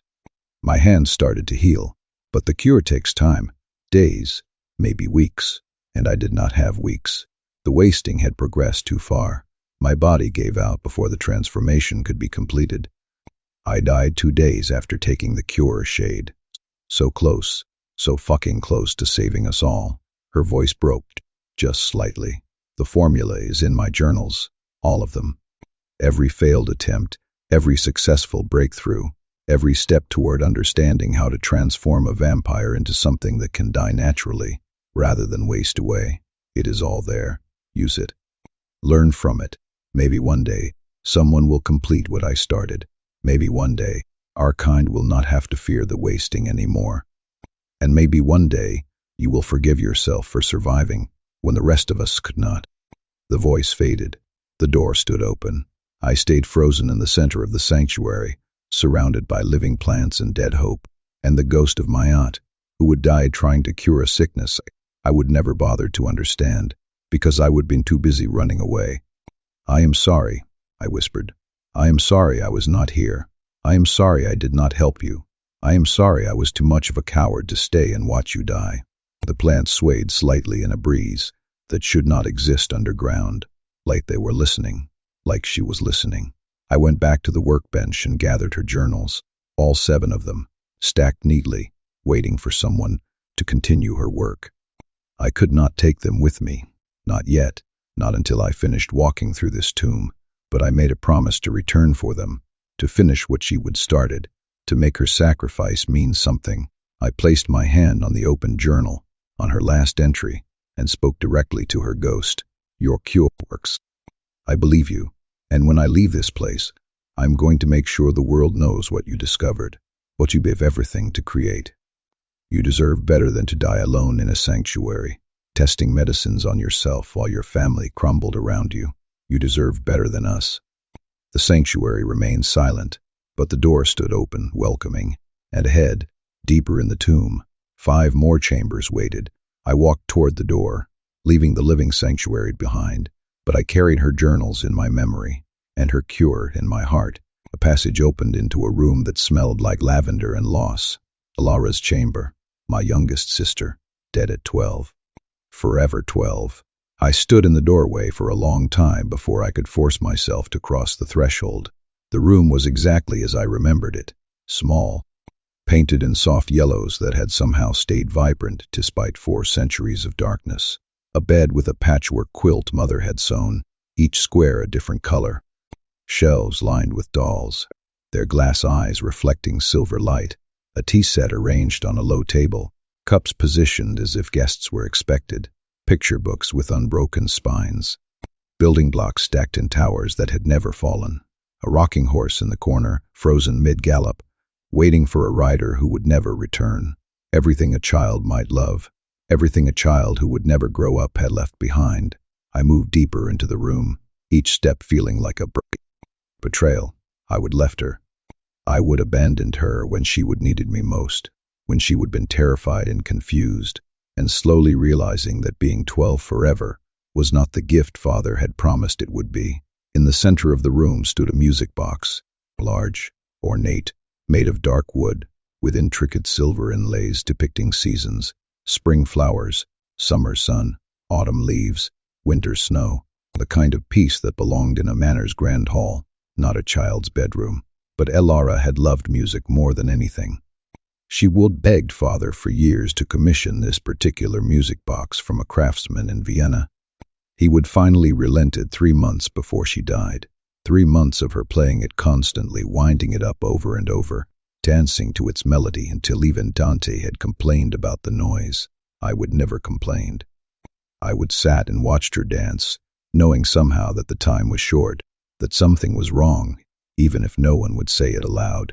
The music box sat on a marble pedestal, and as I approached, I saw the mechanism on top, 9 small keys arranged in a 3x3 grid, each one a different color. Top row, red, blue, yellow. Middle row, green, white, purple. Bottom row, orange, black, silver. Each key was polished smooth, inlaid with the colored material it represented: red jasper, blue lapis, yellow citrine, green shade, white pearl, purple amethyst, orange carnelian, black onyx, silver itself.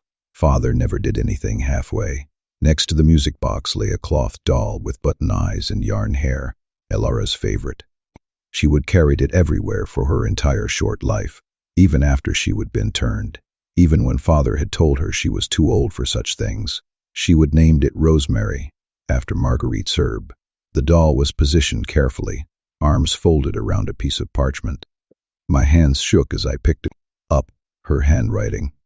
So careful, so deliberate, each letter formed with the painstaking precision of a child trying to prove she was grown up enough to write important things. Shade, I made you a puzzle, because you always said I was clever. Viviane helped me a little bit, but most of it is mine. I promise it is not too hard if you remember. The music box needs a song. 9 notes in the right order, but it is not just one sequence. That would be too easy, and you would solve it in seconds because you are smart. You have to play it 3 times. Each time is different. The drawings will help you, but you have to figure out the pattern yourself. First sequence, play the seasons in order, beginning to end. Second sequence, play them backward, because sometimes life goes the wrong direction. Third sequence, play only the ones I never got to see. If you do it right, the door opens. If you get it wrong, you have to start over. I love you, Shade. Do not be sad for too long, okay? Mother says being sad is like staying in winter when spring is trying to come. She says you have to let yourself move through the seasons even when it hurts. I hope spring comes for you someday. I hope you get to see all 9 colors. I read it 3 times before I could process the words through the grief. 3 sequences, 9 keys, a puzzle about seasons and life stages, and all the things she would never experienced. I looked around the room, searching for the drawings she would mentioned. There, on the walls, 9 framed pictures, clearly drawn by a child's hand, each one showing a girl at a different stage of life. I moved to the first drawing, positioned near the door.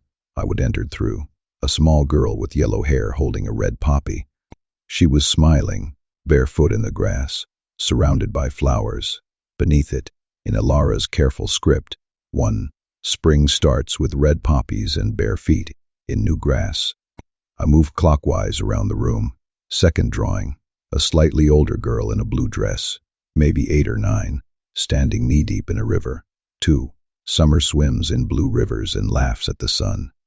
Third drawing, a girl around 11, picking yellow apples from a tree, basket at her feet. 3. Autumn gives us yellow apples and teaches us about harvest.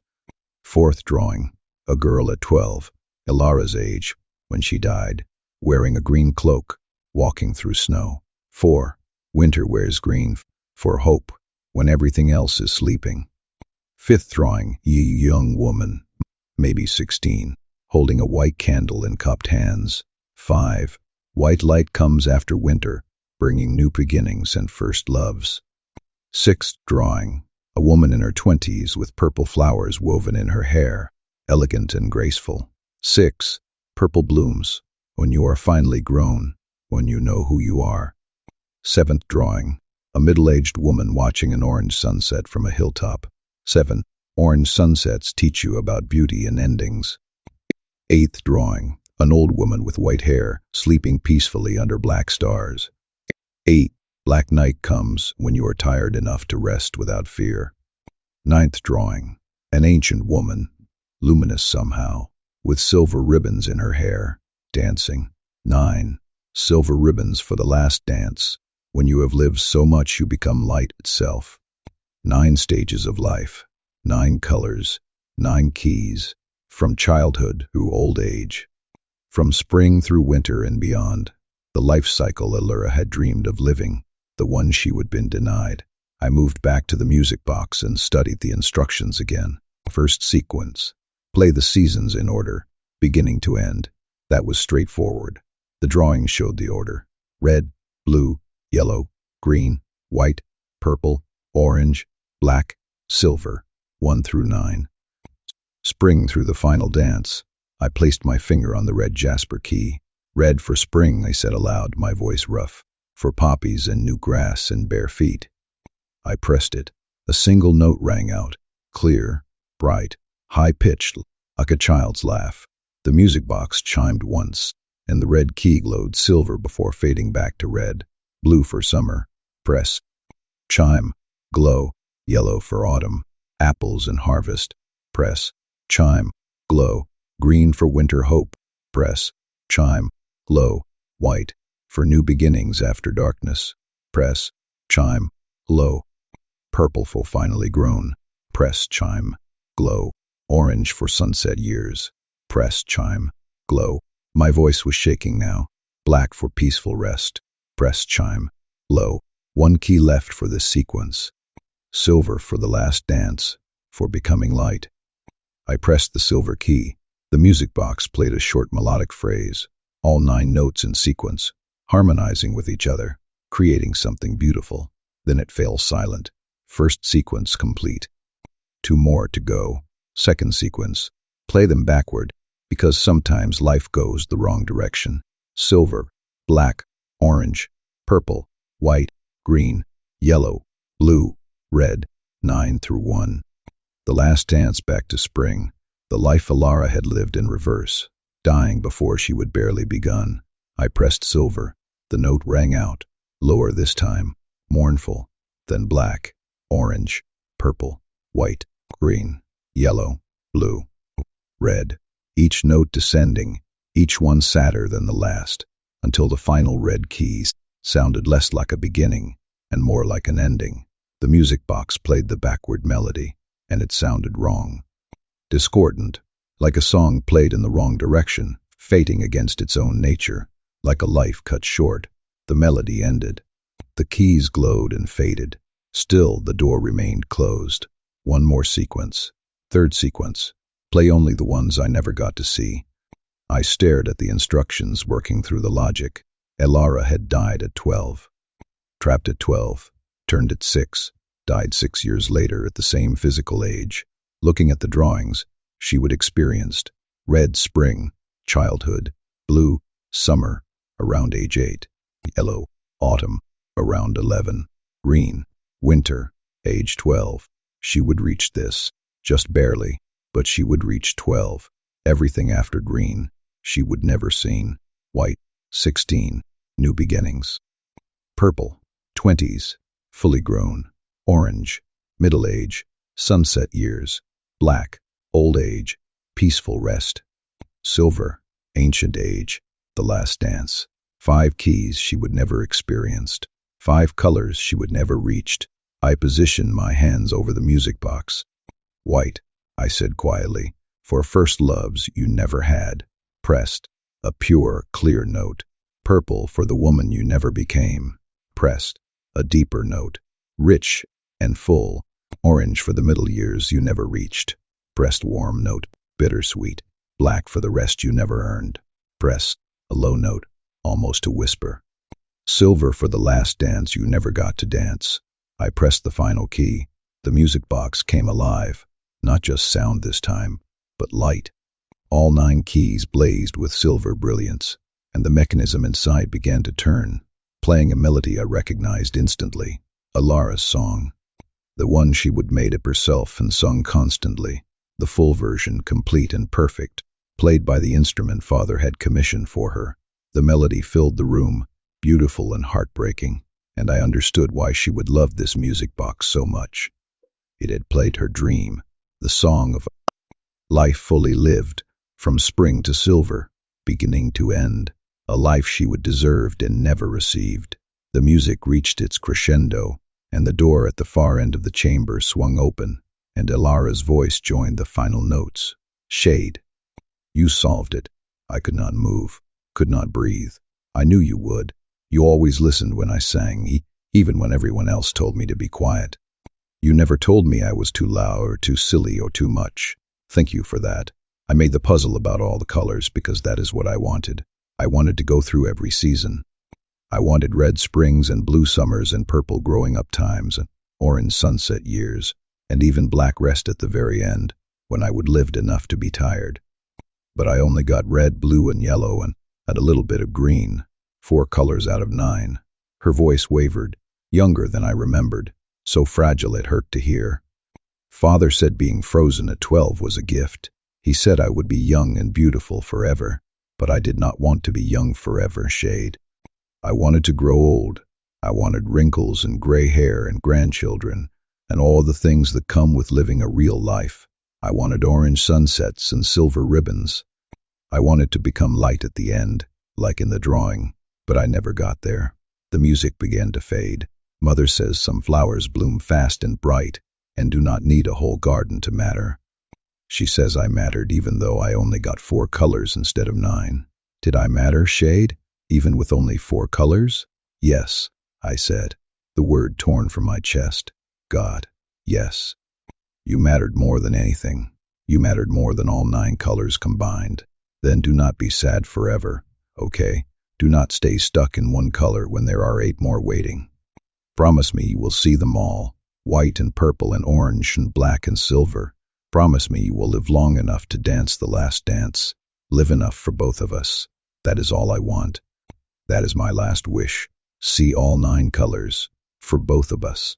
The music box played its final note and fell silent. The voice faded like morning mist. The door stood open, waiting. I stayed frozen in place for a long moment, staring at the 9 colored keys, at the 9 drawings showing the life my sister had deserved. 4 colors she would seen, 5 colors she would never. 9 colors total in a full life. And me, I would seen how many? I would been turned at 18, lived as a vampire for 445 years. I would seen red, blue, yellow, green, white, maybe even purple in my human years. But after that, after centuries of running and hiding and surviving, I would been stuck, frozen. Not at 12 like Alara, but frozen nonetheless, stuck in one long winter, refusing to move forward through the remaining seasons. I promise, I whispered to the empty room, to the ghost of the little girl who would loved music and colors and dreams of growing old. I promise I will try to see them all, orange and black and silver, the sunset, the rest, the final dance. I will live enough for both of us. I stood slowly, wiping my face, and looked at the 9 drawings one more time, red through silver. Spring through the last dance, a complete life in 9 colors. Thank you for the puzzle, I said to her memory. Thank you for making me solve it. For making me think about all 9 stages instead of just surviving the one I am stuck in. I moved toward the open door but stopped at the threshold and looked back. The music box sat silent on its pedestal, the 9 colored keys gleaming in the silver light, a map of a life, a dream in 9 parts. I will dance the last dance, I promised her. When the time comes, when I have earned it, I will dance it for both of us. Then I stepped through the doorway, into the darkness beyond, carrying the weight of a promise I was not sure I could keep, but I would try, for Alara, for the girl who would wanted orange sunsets and silver ribbons, and had only gotten spring and summer and autumn, and one cold winter. I would try. 4 chambers. Left 4 more ghosts are waiting, And somewhere ahead, if I could make it through all of them, maybe my own chance at seeing all 9 colors. The passage descended steeper than before, carved steps spiraling down into depths that felt older than the rest of the tomb, colder too. The silver glow from the walls dimmed with each step, replaced by a deeper illumination, amber light, that flickered like torch fire, but came from no visible source. After what felt like 100 steps, the spiral opened into a chamber that made every other room I would seen look small by comparison. A throne room, not metaphorically. An actual throne room, complete with vaulted ceilings that disappeared into shadow, pillars carved from black stone, and a raised dais at the far end. Her throne sat in solitary dominance. The throne itself was massive, carved from a single piece of obsidian, inlaid with veins of silver that pulsed with faint light. The back rose 15 feet high, carved with images I recognized even from this distance. Battles, conquests, coronations, the history of our bloodline, rendered in stone, and seated on the throne, not a body, a statue. Life-sized, rendered in the same black obsidian as the throne itself, depicting a man I would only seen in portraits, my grandfather, Aldous Cross, the founder, the first of our line.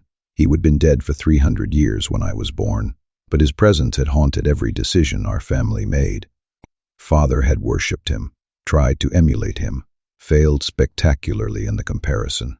The statue showed Aldous in full regalia, armor, crown, one hand resting on a sword, the other holding a scepter. His face was stern, uncompromising, carved with the kind of authority that did not need to be proven, because it simply was. He looked like a king. He would been one, actually, before he would been turned. Before he would abandon his mortal throne to become something else. I approached slowly, boots echoing on the polished stone floor. The chamber was empty except for the throne and its occupant. No other furniture, no decorations, just pillars and shadows and the weight of a legacy I would spend 4 centuries trying to escape. At the base of the dais, set into the floor, was a bronze plate with an inscription large enough to read from 10 feet away. Truth is the foundation upon which all power rests. The patriarch does not need to be right. He needs only to be honest about what he believes and willing to bear the consequences. Speak your truth to 5 questions, and the way shall open. But know this, there are no correct answers here, only answers you can live with. 5 questions. No right or wrong answers, just truth. I climbed the steps to the dais and found what I was looking for, a mechanism built into the throne's armrest. 5 small circular indentations, each one numbered, each one dark and waiting, and carved into the obsidian beside each indentation. A question. I read them all before attempting to answer any. Question 1. If you could save your family by sacrificing an innocent stranger, would you do it? Question 2. If you knew your bloodline would bring suffering to thousands, would you still choose to preserve it? Question 3. Is a comfortable lie more valuable than a painful truth? Question 4. Would you trade your freedom for the certainty of never losing anyone again? Question 5. If you could go back and change one choice you made, knowing it would erase who you are now, would you do it? I stared at the questions for a long moment. These were not puzzles.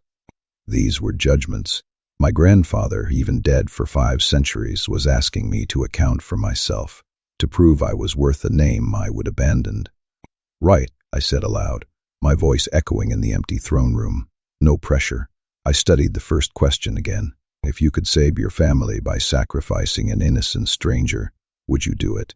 The classic moral dilemma, one life versus many, the needs of the few versus the needs of the one. I would spend 400 years thinking about this question in various forms. Every time I would fed, I would made a version of this choice, taking from strangers to preserve my own existence. Not killing them, I would never killed while feeding, but taking nonetheless, taking their blood, their time, their sense of safety, sacrificing small pieces of innocent people to keep myself alive. And my family? Would I have sacrificed a stranger completely to save them? The honest answer, the one that made me hate myself, was yes. Yes, I said aloud, placing my hand on the first indentation. If I could save my family by sacrificing an innocent stranger, I would do it. I would hate myself for it. I would carry that stranger's death for the rest of my existence. But I would do it anyway because I am selfish enough to value the people I love more than the people I do not. The indentation grew warm under my palm and began to glow amber, the same color as the light in the chamber. The statue's eyes seemed to focus on me, just a trick of the light. Had to be. I moved to the second question. If you knew your bloodline would bring suffering to thousands, would you still choose to preserve it? Harder, much harder, because I did know. Our bloodline had brought suffering. We would fed on thousands over the centuries. We would killed when necessary, manipulated when convenient, used our power to take what we wanted from a world that could not stop us. Father had justified it as the natural order, predators and prey, the strong and the weak. I would never believe that. But I would benefited from it anyway, and would I preserve the bloodline, knowing what it cost, the bloodline that had given me Vivienne's kindness, Dante's loyalty, Mother's wisdom, and Elara's joy, the bloodline that had also given me Father's cruelty, Theron's betrayal, and the wasting sickness that had killed half my family. I thought about it for a long time. No, I finally said, hand on the second indentation. If I knew my bloodline would bring suffering to thousands, I would not preserve it. I would let it end with me. Because no amount of personal love or family loyalty justifies that much pain inflicted on innocent people. The math does not work. One family is not worth 1,000 lives of suffering. The second indentation glowed amber. The statue's expression seemed to shift. Disappointment, maybe, or respect. I could not tell. Third question. Is a comfortable lie more valuable than a painful truth? I almost laughed. This was the question that defined my entire existence. I would build 400 years on comfortable lies. Telling myself I would left to save myself. Telling myself my family understood. Telling myself their deaths were not my fault, because I had not been there to watch. Comfortable lies, all of them. The painful truth was simpler. I would been afraid. I would run. I would chosen my own survival over standing with them. And which was more valuable? The comfortable lie that let me sleep, or the painful truth that forced me to account for who I really was? The painful truth, I said, pressing my hand to the third indentation. The comfortable lie might protect you temporarily, but it rots you from the inside. It makes you weak. It keeps you from growing or changing or becoming anything better than what you already are. The painful truth destroys you, but at least it is real. At least you can build something honest on the ruins. Third indentation glowing. 3 down, 2 to go. Would you trade your freedom for the certainty of never losing anyone again? I closed my eyes. This was the question underneath every choice I would made. Freedom or attachment, solitude or vulnerability, the safety of being alone versus the risk of loving someone you could lose. I would chosen freedom. For 4 centuries, I would chosen freedom, and it had been hollow, empty, safe but meaningless. Would I trade it? Would I give up my ability to walk away, to run, to hide, if it meant never having to lose anyone again? The answer should have been obvious, but it was not, because certainty was a cage. Never losing anyone meant either everyone lived forever, impossible, or you were locked away from everyone, unable to form attachments at all. Both were prisons. No, I said slowly, thinking it through as I spoke. I would not trade my freedom for the certainty of never losing anyone, because that certainty is an illusion. You either become immortal and watch everyone else die anyway, or you lock yourself away so completely that you never connect with anyone in the first place. Both options are just different versions of the same prison I have been living in for 400 years. Freedom means accepting loss. It means loving people, knowing you will lose them. It means the pain is part of the price, and you pay it anyway because the alternative is never really living at all. The fourth indentation glowed amber. 1 question left. I stared at it for a long moment before reading it again. If you could go back and change one choice you made, knowing it would erase who you are now, would you do it? The question underneath every regret I carried. If I could go back to 1623, to the night I left, and choose differently, would I? If I could stay with my family, stand with them, enter the tomb beside them, and die with them instead of running, would I? Knowing it would erase everything I would become since then, every experience, every lesson learned the hard way, every person I would meet, in 400 years of wandering. Every moment of growth were for slow and painful, all of it erased, replaced by a different version of Shade Cross, who would never existed, a version who would died at 18, loyal and brave, and completely untested by centuries of regret. Would I choose that over who I am now? I thought about Vivian's voice in her library. Welcome home, Shade. I have missed you. I thought about Dante forgiving me in the arena. I hope someday you forgive me too. I thought about Mother's prophecy. I am proud of you, little raven, not for coming back, but for leaving in the first place. I thought about Alara's final wish. Live enough for both of us. If I changed that choice, if I stayed and died with them, none of this would exist. This journey through the tomb, these moments of understanding and forgiveness, this chance to see all 9 colors instead of staying frozen at 4. I placed my hand on the 5th indentation. No, I said clearly, letting the word ring through the throne room. I would not change it, not because the choice I made was right. It was not. Not because I do not regret leaving them. I do. But because changing it would erase every lesson I have learned since then. It would erase the person I have become through surviving 400 years of guilt and growth, and slowly learning how to forgive myself. Spade, and died in 1623, would have been brave, but he would have been incomplete. He would not have understood what I understand now, that survival is not cowardice if you eventually find the courage to come back, that leaving can be the hardest choice, not the easiest one, that you can spend centuries running and still find your way home. I pressed harder against the indentation. I would not change it because I have earned who I am now. I paid for it in centuries of loneliness and regret and learning to live with choices I cannot undo. And that person, the one I am after all of that, is worth more than the brave 18-year-old who never got the chance to become anything else. The 5th indentation blazed amber. All 5 glowed in sequence, pulsing like a heartbeat, and my grandfather's voice filled the throne room, not preserved like the others. This was different, deeper, more ancient, like the stone itself was speaking. Shade Cross, youngest son of Aldrich, last of our bloodline. I could not move. You answered with truth. Not the truth I would have chosen. Your second answer disappoints me, and your 5th answer suggests a softness I would have beaten out of you, but truth nonetheless. That is all a patriarch can ask, that his heirs speak honestly, even when honesty reveals weakness. You said you would sacrifice an innocent to save your family. That is the correct instinct of a survivor, though you handicap yourself with guilt about it. You said you would not preserve a bloodline that causes suffering. That is the incorrect instinct of someone who values strangers over legacy, but it is at least honestly held. You value painful truth over comfortable lies. This is wisdom. You refuse to trade freedom for false security. This is also wisdom, though harder won than you realize. And you would not change your past even to erase your regrets. This surprises me. The voice paused, and I could hear something that might have been approval. I built this bloodline on strength, Shade, on power and dominion, and the willingness to take what we needed from a world too weak to stop us. I built an empire that lasted 500 years. And in the end, it killed almost everyone I loved. Your father worshipped me, tried to be me, failed because he had my pride without my pragmatism, my cruelty without my purpose. You never tried to be me.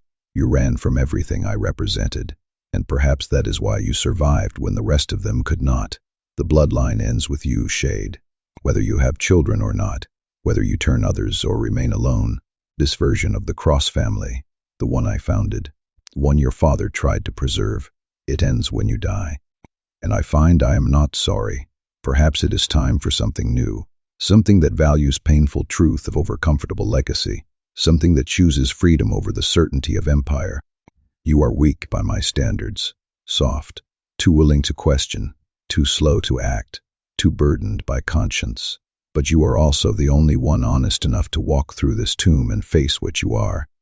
That is not the strength I taught, but it is a strength nonetheless. The way forward is open. 3 chambers remain. Face them with the same honesty you brought to my questions, and perhaps you will become something I never imagined, a Cross who survives not through power, but through truth. The voice faded. The 5 indentations pulsed once more, and behind the throne, A section of wall slid open, revealing a passage descending deeper. I stood frozen at the base of my grandfather's throne, staring at the obsidian statue, the founder of our bloodline, the original vampire, the man whose choices had created everything I would spend 4 centuries running from. And he would call me weak, called me soft, but he would also call me honest, and he would said the bloodline could end, that it was time for something new. I do not know if I can be something new, I said to the statue. I do not know if I am strong enough to carry that weight. The statue did not answer. Stone never does, but behind me the passage waited, 3 more chambers, 3 more ghosts, and somewhere ahead the final chamber, the tomb's heart, where my family rested, and where I would have to make my last choice, stay or go, die or live, end the bloodline or carry it forward into something different. 3 more, I said to the empty throne room. 3 more, and then I will know. I turned from my grandfather's throne and walked toward the open passage. Behind me the amber light faded. Ahead, darkness waited, but I would have answered truthfully. That had to count for something, even if the truth revealed exactly how weak I was. The passage descended into warmth. After the cold severity of my grandfather's throne room, the change was startling. The air grew humid, fragrant, alive with the scent of growing things. Impossible, of course. We were hundreds of feet underground, sealed in stone and darkness. But impossible had stopped meaning anything 6 chambers ago. The passage opened into a cavern so vast I could not see the far walls. The ceiling arched overhead, carved to resemble a twilight sky, not painted like Mother's gallery, but actually glowing with soft purple and blue light that shifted like real clouds at dusk. And everywhere, plants, not the preserved medicinal garden of Marguerite's sanctuary. This was wild, lush, a riot of growth that should have been chaos but somehow felt intentional. Vines climbed non-existent trellises toward the glowing ceiling. Trees with silver bark grew in impossible spirals. Flowers bloomed in colors I did not have names for, blues that were almost black, reds that shimmered like metal, whites that seemed to generate their own light. In the center of it all, a circular pool of water, perfectly still, reflecting the false sky above. My grandmother's garden, Isabeau Cross, the original matriarch, my grandfather's wife. I was 5 years old when she died, 5 years old and terrified of her, though I could not remember why. She would have been ancient even then, nearly 600 years old, one of the oldest vampires anyone had ever heard of. She would died peacefully, I remembered that much. Just decided one night that she would lived long enough, walked into the family tomb, and never came out. My father had been devastated. He would worshipped his mother almost as much as he would worshipped his father. I moved deeper into the garden, following a path of white stones that seemed to glow faintly. The scents were overwhelming. Not unpleasant, but layered, earth and flowers, and something sweeter, like honey or vanilla, or warm bread. Underneath it all, a green scent I associated with growing things, with life persisting despite odds. The path led to the pool, and I saw what I would missed from the entrance.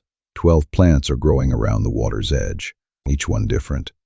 Each one is positioned at precise intervals like numbers on a clock. I approached the first plant, positioned at what would be 12 o'clock if the pool were a clock face. A flowering vine with deep purple blooms, each flower the size of my palm.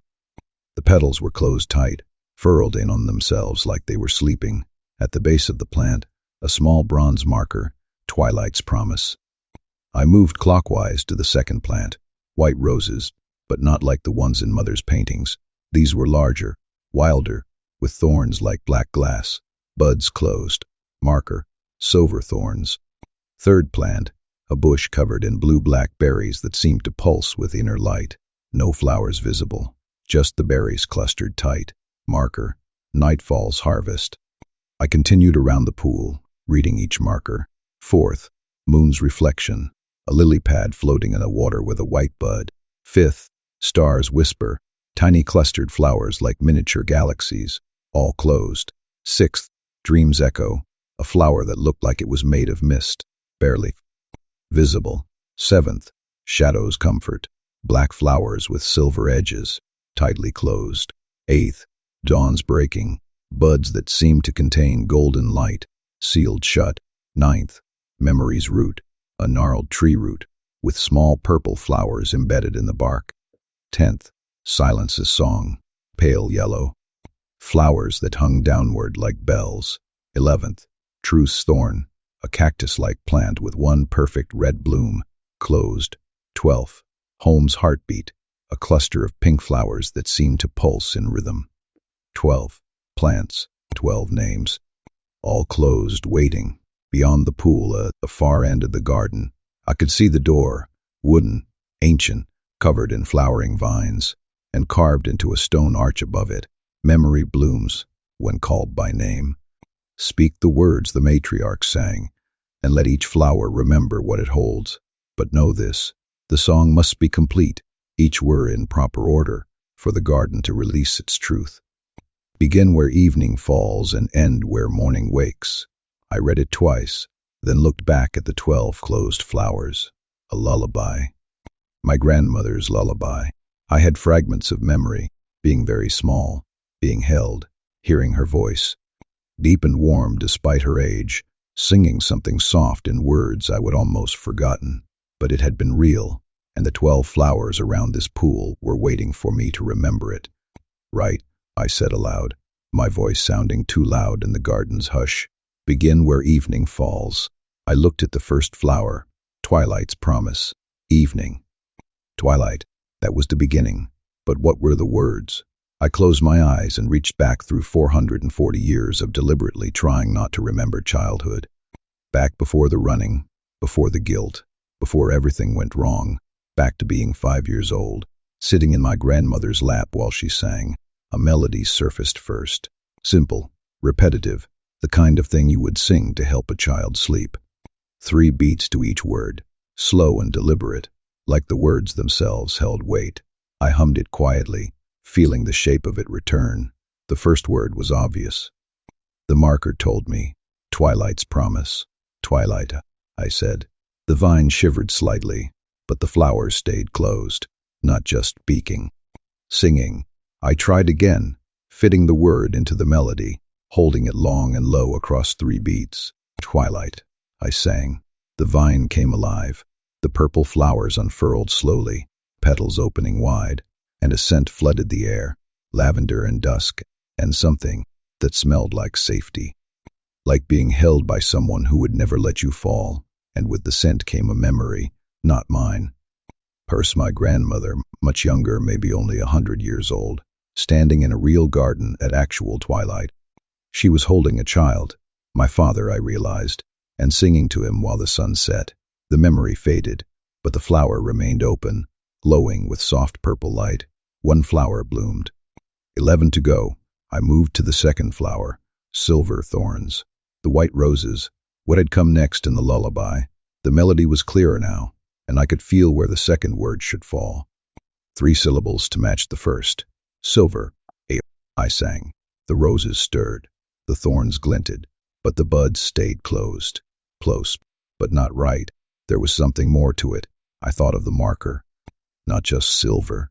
Silver thorns. Silver something. Silver one, I sang.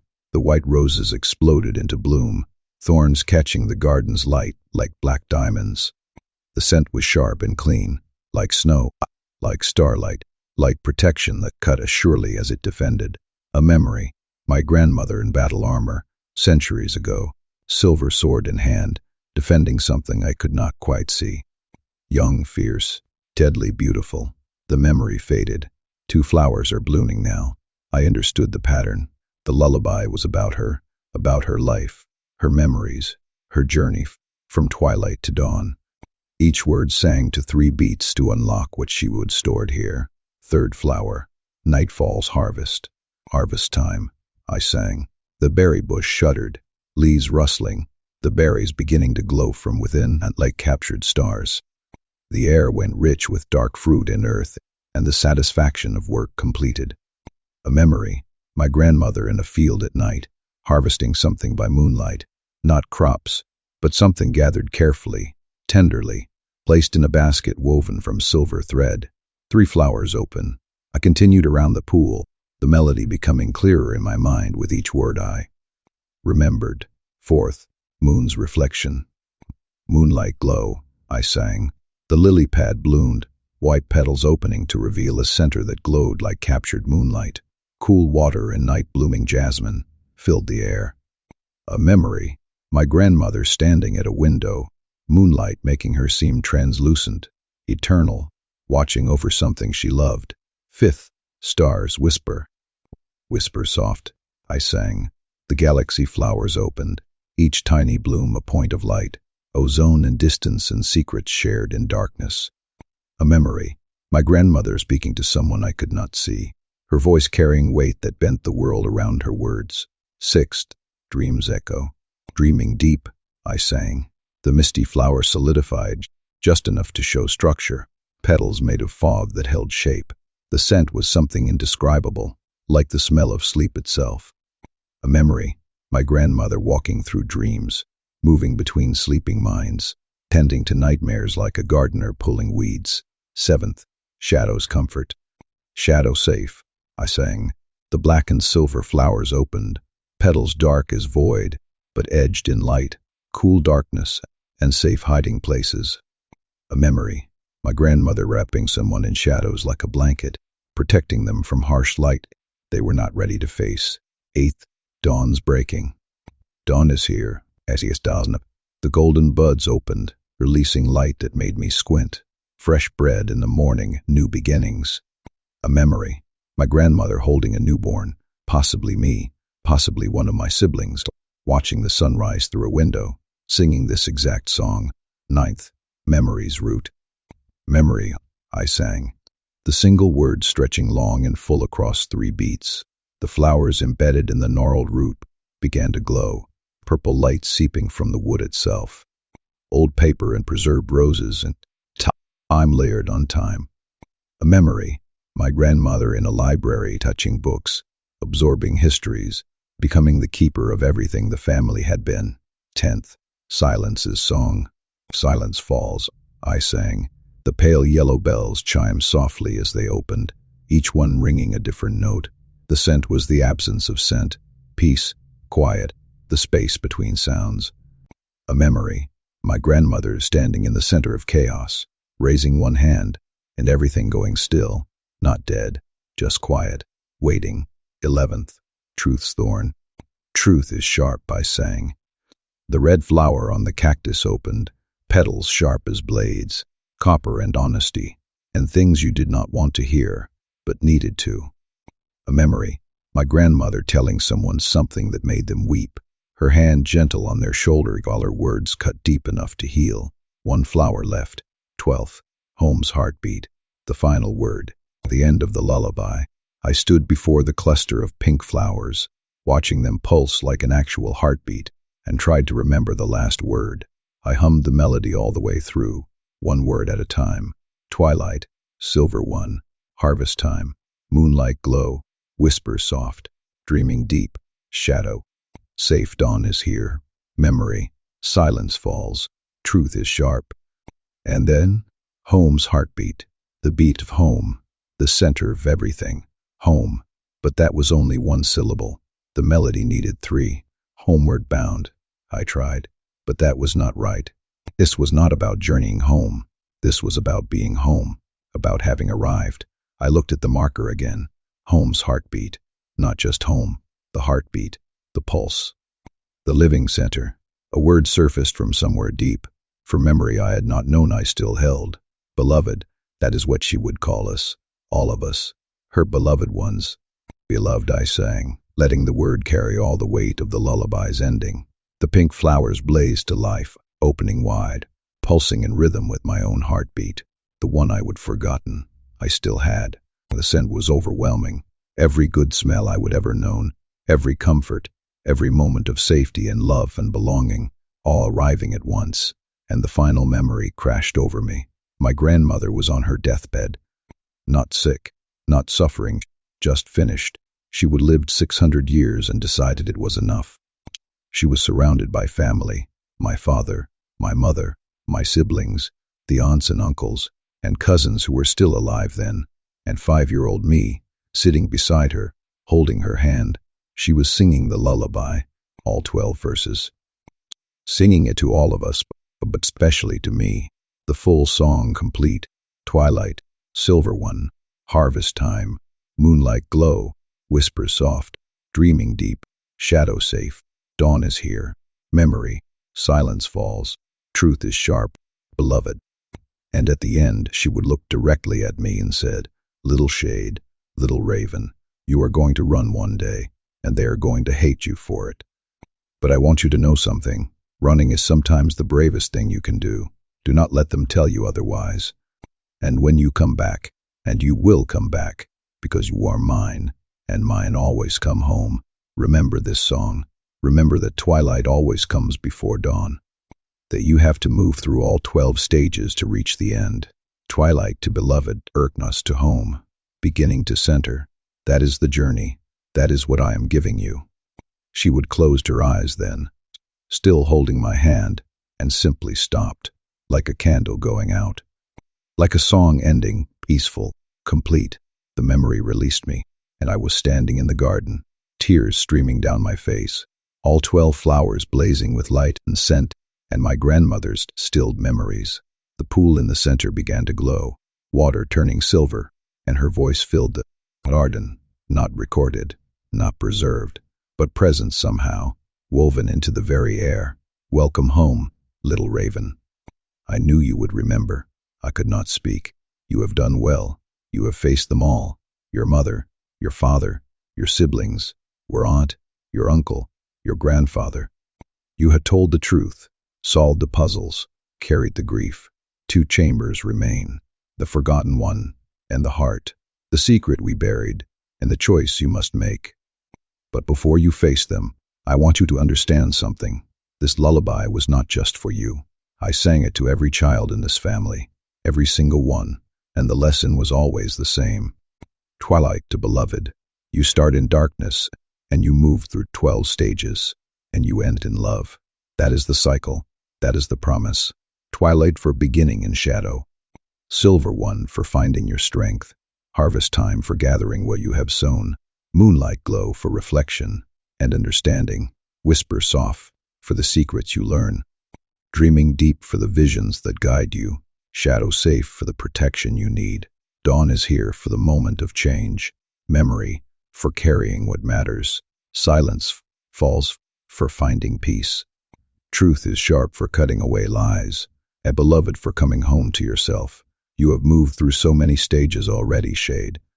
You have been twilight and silver and harvest and moonlight and whisper and dream, shadow and dawn and memory and silence and truth. Only one stage left. Beloved. Home. The center of it all. 2 chambers remain. Face them with the courage you have shown so far, and perhaps you will finally believe what I told you when you were 5. You are mine, and mine always come home. The voice faded. The 12 flowers continued to glow, bathing the garden in multicolored light, and the door at the far end, covered in vines, swung open, revealing a passage descending deeper still. I stood in the center of my grandmother's garden, surrounded by her memories, her love, her faith. I would return. I sang the lullaby one more time, all 12 words in sequence, letting the melody fill the space. Twilight, silver one, harvest time, moonlight glow, whisper soft, dreaming deep, shadow safe, dawn is here, memory, silence falls, truth is sharp, beloved. The garden hummed with the sound, every flower glowing brighter, every scent intensifying. A complete song, a complete journey, beginning to end, darkness to love. "Thank you," I whispered to the flowers, to the garden, to the ghost of the woman who had known me better at 5 years old than I would know myself at 463. Thank you for seeing me, for believing I would come home. The garden pulsed once more, as if acknowledging my words. I moved toward the open door. 2 chambers left, the forgotten one, whoever that was, and the heart, where I would finally have to choose. But for now, I carried my grandmother's lullaby with me. 12 stages. Twilight to beloved, and maybe, just maybe, I was closer to beloved than I would thought. The passage descended into cold that had teeth, not the cold of winter or stone or absence of warmth.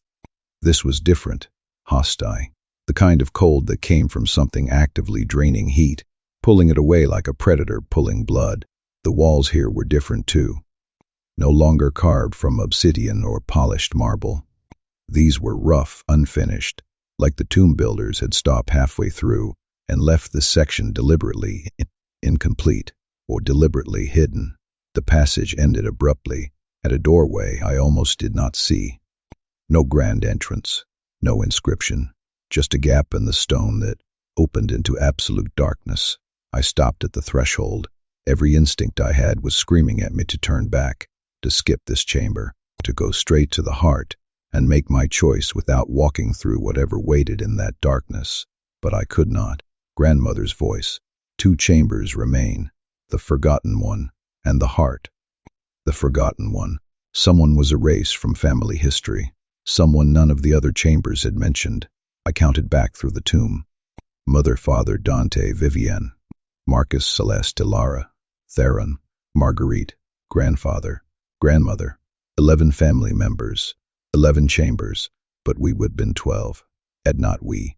I tried to remember. Tried to count the portraits in the Hall of Names, the statues on Dante's chessboard, the books in Vivienne's library. Always 11. Always the same 11. But there had been 12 of us. I knew there had been 12. So who was missing? I stepped through the doorway into darkness, and the world changed. The darkness lifted like fog burning off in sunlight, revealing a chamber that made my stomach drop. Mirrors, hundreds of them.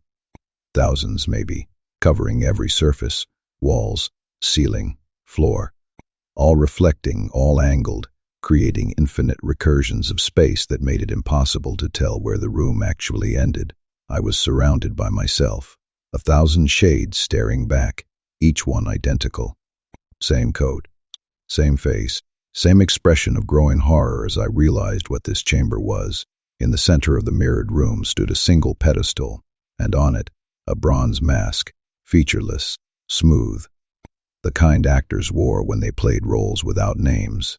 The Forgotten One's mask, carved into the pedestal, the only inscription in the entire chamber. Reflections lie until truth breaks them. Speak what you have hidden, name what you have forgotten, and let the mirrors shatter into honesty. But know this, some truths are forgotten for a reason, and remembering them costs more than you think. I approached the pedestal slowly, watching myself approach from 1,000 angles. My reflections moved in perfect synchronicity. Not a single one out of step, until I reached the mask. Then the reflections changed. The shade directly in front of me stayed the same. Current me, 463 years old, standing in a tomb. But the reflection to my left showed something different. Me at 18, the night I was turned. Young, terrified, covered in blood that was not mine. The reflection to my right, me at 25, the night I left, standing at the entrance to the tomb while my family sealed themselves inside. Father's face disappearing into darkness. My own face frozen, unable to move, unable to speak. Behind me, another reflection, me at 30, in a tavern somewhere in Scotland, drunk enough to forget for a few hours. Above me, in the ceiling mirrors, me at 50, alone on a mountainside, screaming at nothing.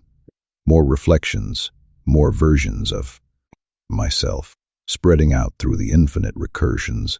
Me at 100, me at 200, me at 300, all alone, all running, all refusing to look back.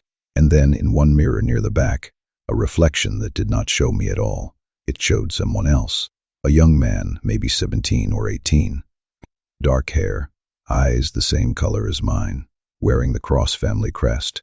I stared at him. A recognition slammed into me like a physical blow. No, I whispered. The mirrors rippled.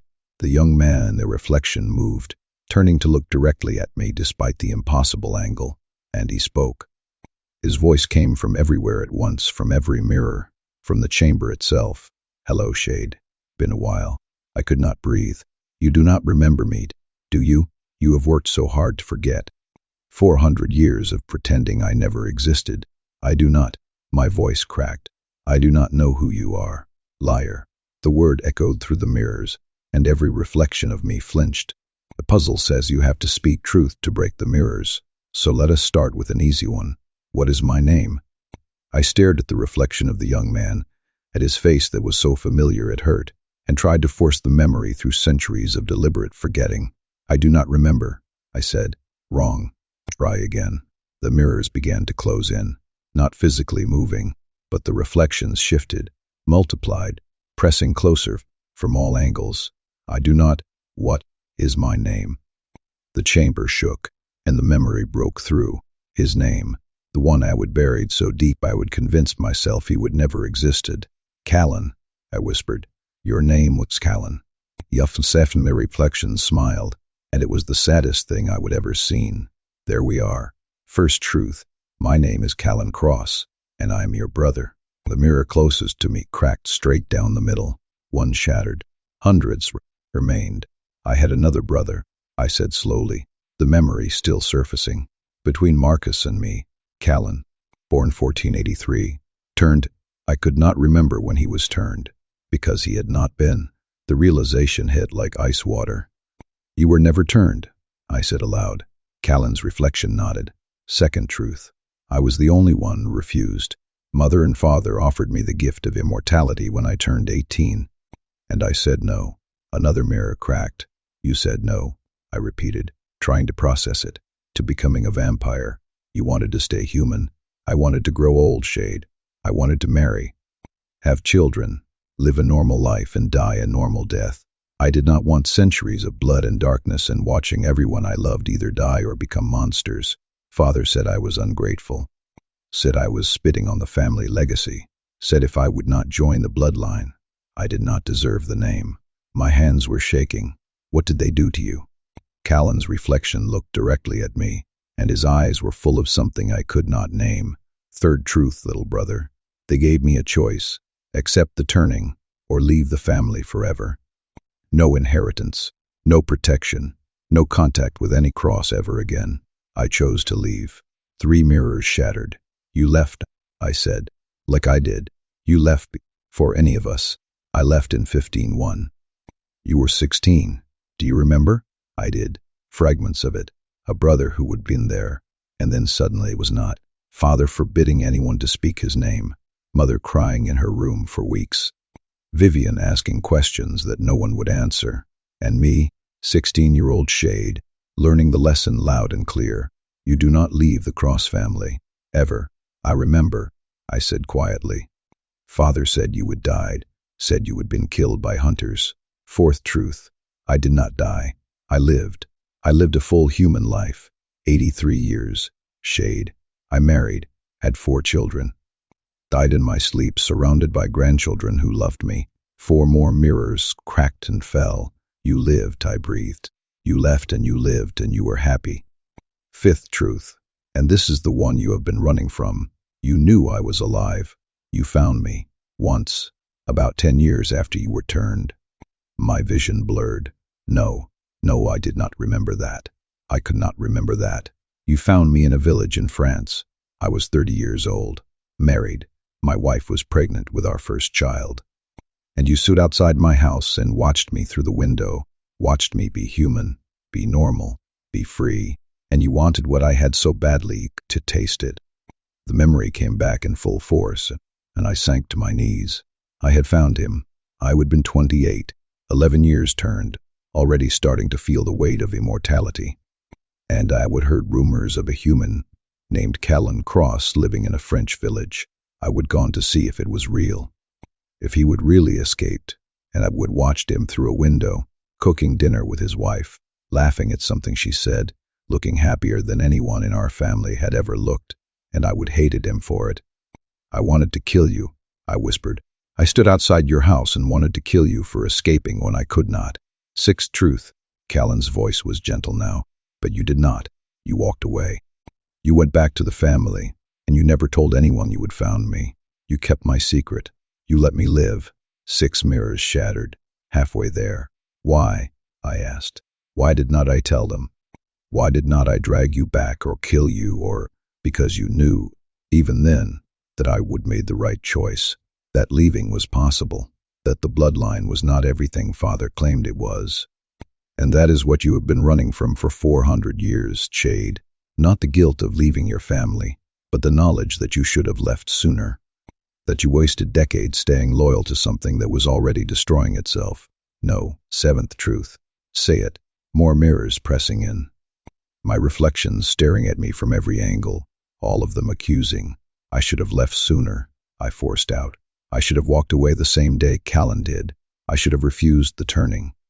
I should have chosen life over legacy. 7 mirrors exploded into fragments. Eighth truth. Why did the family really fall? Why did the wasting take them? Why did everything collapse? I shook my head. I do not know. Marguerite said it was. Marguerite got close, but she missed the real cause. The wasting was not a disease, Shade. It was a consequence. Of what? Of denying choice. Of forcing immortality on people who did not want it. Of building a legacy on blood and fear and absolute control. Every member of the family who died from the wasting, they all had one thing in common. They would all been turned against their will, or they would stayed when they wanted to leave, or they would sacrifice something essential about themselves to maintain the family image. The wasting was the bloodline eating itself. It was the cost of centuries of denying people the right to choose their own lives. My mind was racing, but Vivienne wanted to be turned. Tante wanted. Did they? Or did they just think they wanted it? Nick's father made it sound like the only acceptable choice. Because leaving meant being erased like I was, forgotten like I was, treated like they would never existed. The family did not fall because of a disease, Shade. It fell because it was built on a foundation of people who would given up their freedom to belong. And eventually, that foundation cracked. Eighth truth, I said, my voice hollow. The family destroyed itself. Father destroyed it by making immortality a prison instead of a gift, by erasing anyone who chose differently, building a legacy that required everyone to sacrifice themselves to maintain it. 8 mirrors shattered. 4 remained. Callan's reflection stepped closer in the unbroken mirror. 9th truth. Why did you really run? The real reason. Not fear of death. Not fear of watching them die. Why did you leave? I looked at my own reflections in the remaining mirrors. At the versions of myself at different ages, all alone, all running. Because I was already dead inside, I said quietly. Because staying with them meant pretending to be something I was not. Meant performing loyalty I did not feel. Meant maintaining a legacy I did not believe in. I left because if I wouldn't stayed one more day, I would have stopped existing as myself and become just another piece of Father's empire. 9 mirrors broke. 3 left. 10th truth. What are you afraid of? I am afraid that leaving was a waste, I said, tears streaming down my face. I am afraid I spent 400 years running from something that was already dying anyway. I am afraid that if I would stayed, I might have saved them, or if I would left sooner, I might have convinced others to leave with me. I am afraid I chose the exact worst moment to run, too late to save anyone, too soon to honor their choice to stay. I am afraid that I am the coward everyone said I was. 10 mirrors shattered. 2 remained, the one showing Callan, and one showing my current reflection. 11th truth. What do you want? I want to believe it was worth it, I whispered. I want to believe that survival is not the same as cowardice, that choosing life over loyalty is not betrayal, that running can be brave if you eventually find the courage to come back. I want to finish this journey through the tomb and walk out the other side still believing I deserve to exist. 11 mirrors broke. 1 remained, the one showing Callan. Final truth, Shade. The hardest one, the one that breaks everything. I stared at my forgotten brother, at the family member who had been erased so thoroughly that I would convinced myself he would never existed. Why was I forgotten? I closed my eyes, because he would been right, because his choice, to leave, to live human, to die naturally, had proven that the family's entire philosophy was wrong. Because if people knew about Callan, knew that he would left and been happy, the whole legacy would collapse. You were forgotten because you were proof, I said, opening my eyes. Proof that leaving was not death. Proof that you could choose differently and still live. Proof that Father's empire was built on fear, not love. Proof that immortality was not a gift. It was a cage that only seemed like a gift because we were told we had no other choice. You were erased because your existence threatened everything the family claimed to be. And I forgot you because remembering you would mean admitting that I would wasted my entire life being too afraid to do what you did. The final mirror shattered. The room went dark for a heartbeat. Then light flooded in, not silver this time, but golden, like sunrise. And Callan stood before me, not a reflection, present, real, or as real as any ghost in this tomb could be. He looked exactly as I remembered him, and nothing like I would imagined. 17, about to make the hardest choice of his life, and somehow completely at peace with it. "Hello, little brother," he said, and his voice was warm. "I have waited a long time for you to remember me. I am sorry," I choked out. "I am sorry I forgot you. I am sorry I did not follow you. I am sorry I wasted 400 years being what they wanted, instead of what I was." Callan smiled. "You are here now. That is what matters." He moved closer, and I saw that the chamber was not just mirrors anymore. Behind where the mirrors had been, murals covered the walls, paintings of Callan's life, his wedding, his children, his grandchildren, him dying peacefully in bed at 83, surrounded by family, a life fully lived, all the colors, spring through silver, beginning to beloved. "This is what you are afraid of," Callan said gently. "Not death, not loss, but the possibility that you could have had this, that you could have walked away at 18 and lived a real life instead of an immortal one." "Yes," I whispered, "and this is what you need to understand, Shade. It is not too late." I looked at him. "I am 463 years old. I am already dead. I cannot have what you had." "No," he agreed. "You cannot have what I had, but you can have what you have. You can stop running. You can make choices that matter. You can live the centuries you have left as yourself instead of as the ghost of who Father wanted you to be. The bloodline ends with you, little brother. You are the last, and that gives you something none of the rest of us ever had, the freedom to decide what it means." He placed his hand on my shoulder, and I felt it despite him being dead for centuries. "One chamber left," he said, "the heart, where you will choose what comes next. But before you go, I want you to know I am proud of you, for running, for coming back, for facing every ghost in this tomb and speaking truth even when it destroyed you. You are not a coward, Shade. You never were.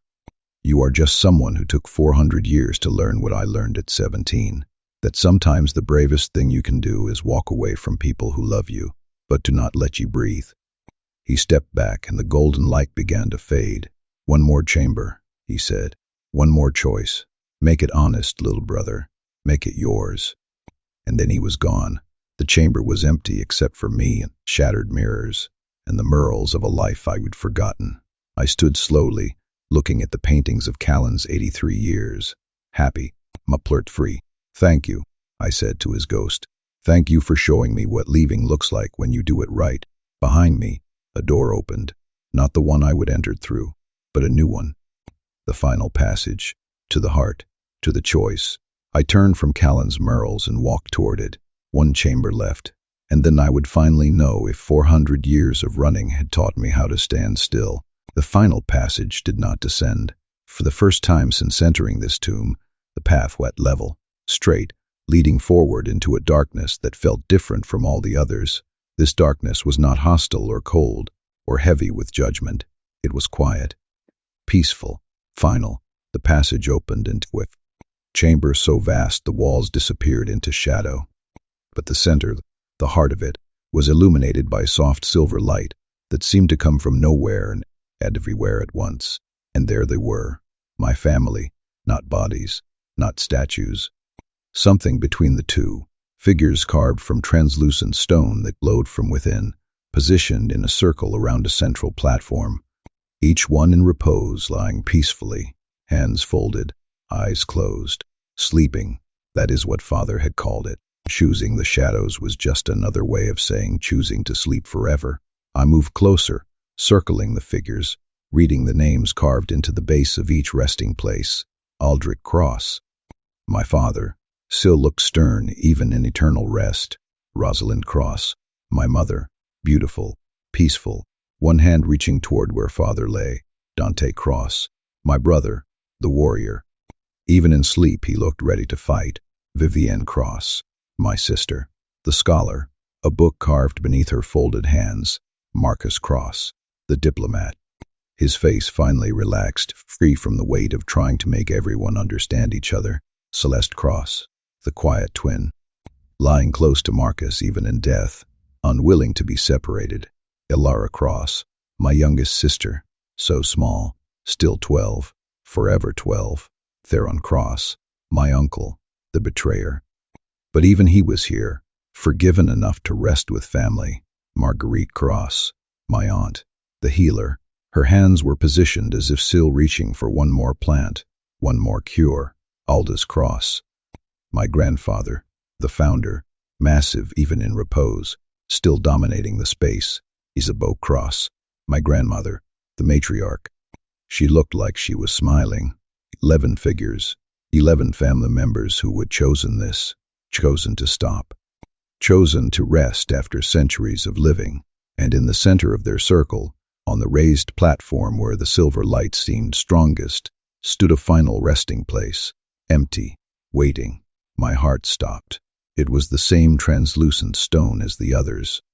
The same peaceful repose position. Already carved. Already prepared. For me, the name was already etched into the base. Shade Cross. Not Sterling. Shade. My true name. My first name. The one my mother had given me. That we'd been expecting me. Not hoping. Not guessing. Expecting. They would carved my resting place 400 years ago and left it here. Knowing I would eventually come home.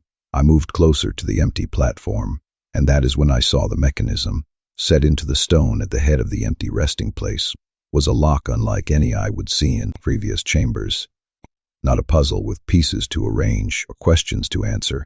This was simpler and infinitely more complex. 3 circular indentations carved into the stone. 3 spaces waiting to be filled, and above them, an inscription. The final lock requires the final truth.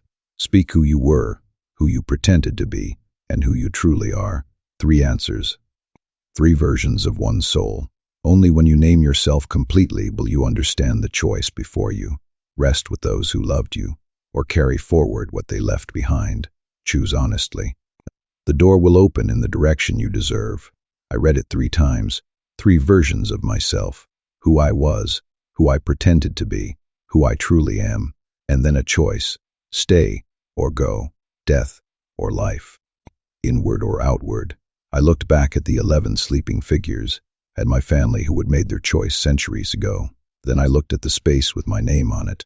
It would be so easy to lie down, finally stop running, to rest with them after 400 years of exhaustion. No more guilt, no more questions, no more struggling to figure out who I was without them. Just peace, just family, just sleep. The temptation was crushing, but first the lock, the final puzzle. I placed my hand on the first indentation. Who I was, I said aloud, my voice echoing in the vast chamber. Who had I been? Before running, before the guilt, before I would spend centuries trying to become someone else. I closed my eyes and reached back to the beginning. I was Shade Cross, I said slowly, thinking through it as I spoke. Youngest son of Aldrich and Rosalind, born under an eclipsed moon in 1485, turned at 18 in 1503. I was the baby of the family, the one everyone protected and coddled and never quite took seriously. I was curious. I asked too many questions. I wanted to understand why we did things, not just follow orders. I loved Vivian's books and Mother's paintings and Alara's games more than I loved Father's lessons about power and legacy. The first indentation began to glow softly. I was someone who did not fit the mold Father had created, someone who looked at the family empire and saw a prison instead of a gift, someone who loved his family desperately, but could not breathe inside their expectations. I was afraid. I was uncertain. I was young and stupid and convinced that leaving was the only way to survive. The glow intensified. That is who I was. Shade Cross, the misfit son, who ran because he did not know how to stay. The first indentation blazed silver, and a soft chime rang through the chamber.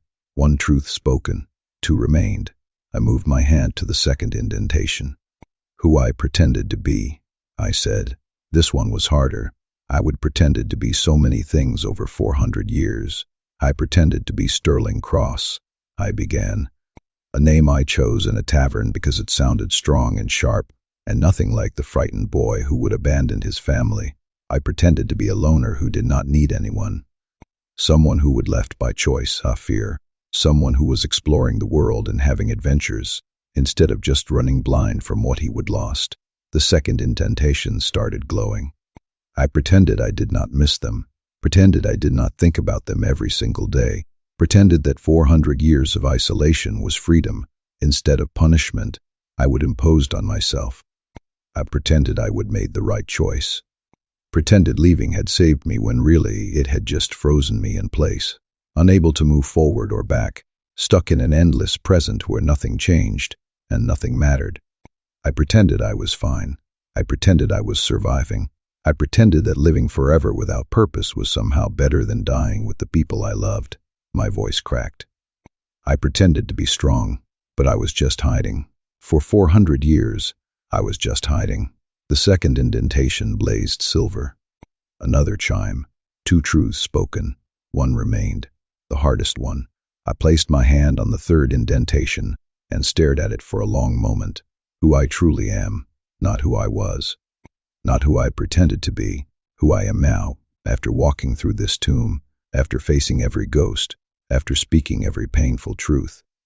I do not know, I whispered, and then louder. I do not know who I truly am. That is the most honest answer I have. The indentation flickered, but did not glow. Not enough. The tomb wanted more. I took a breath and tried again. I am Shade Cross, I said, not the boy who ran, and not the man who pretended. I am whoever I became by doing both those things and surviving anyway. The flicker grew stronger. I am someone who loved his family, but could not live with them. Someone who ran but eventually found the courage to come back. Someone who spent 4 centuries learning the hardest way possible, that survival is not the same as living. I'm someone who carries 11 ghosts with him everywhere he goes. 11 voices, 11 lessons, 11 different versions of love and disappointment and forgiveness and hope. I am the last of the bloodline, the one who gets to decide what that means, the one who gets to choose whether Cross ends with me as a name or becomes something new. I thought about every chamber, every ghost, every truth I would spoken. Vivian was telling me I was exactly where I was supposed to be. Dante forgiving me for leaving. Mother's prophecy that leaving was the brave choice. Ilara is asking me to live enough for both of us. Theron is showing me that fear makes cowards of everyone. Marguerite is coming. So close to a cure, but running out of time. My grandfather calls me weak, but honest. My grandmother's lullaby about moving through stages from twilight to beloved. Colin was proving that leaving was possible, that there was life beyond the family. All of them. All of their wisdom. All of their love. All of their mistakes. I am the sum of every person who taught me something, I said, my voice stronger now. Every person who loved me enough to let me go, or forgive me for going, or understand why I had to go. I am 463 years of mistakes and lessons, and slowly learning how to forgive myself. I am not the coward my father called me. I am not the hero I pretended to be. I am just someone who survived long enough to understand that surviving is only worth something if you eventually start living.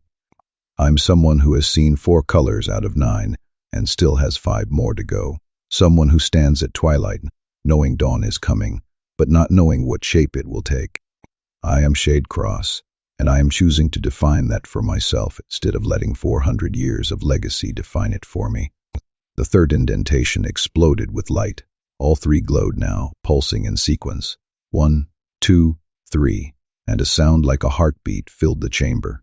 The platform with my name on it began to rise, lifting from the ground, revealing what had been hidden beneath it. 2 doors, one behind where the platform had been, leading deeper into the tomb. Inward, into darkness, into rest. One opposite, beyond the circle of sleeping family members, leading back toward the entrance. Outward, into light, into life. Both stood open, both waiting, and from the sleeping figures came voices, not individual, but layered, harmonized, all 11 speaking as one, shade cross, last of our blood.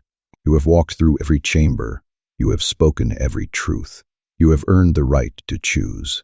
The door that leads inward offers peace. Join us in eternal rest. No more questions, no more pain, no more carrying the weight of 400 years alone. Just sleep, just family, just home. The door that leads outward offers life. Carry what you have learned forward. Find the bloodline yourself. Live the 5 colors you have not seen yet.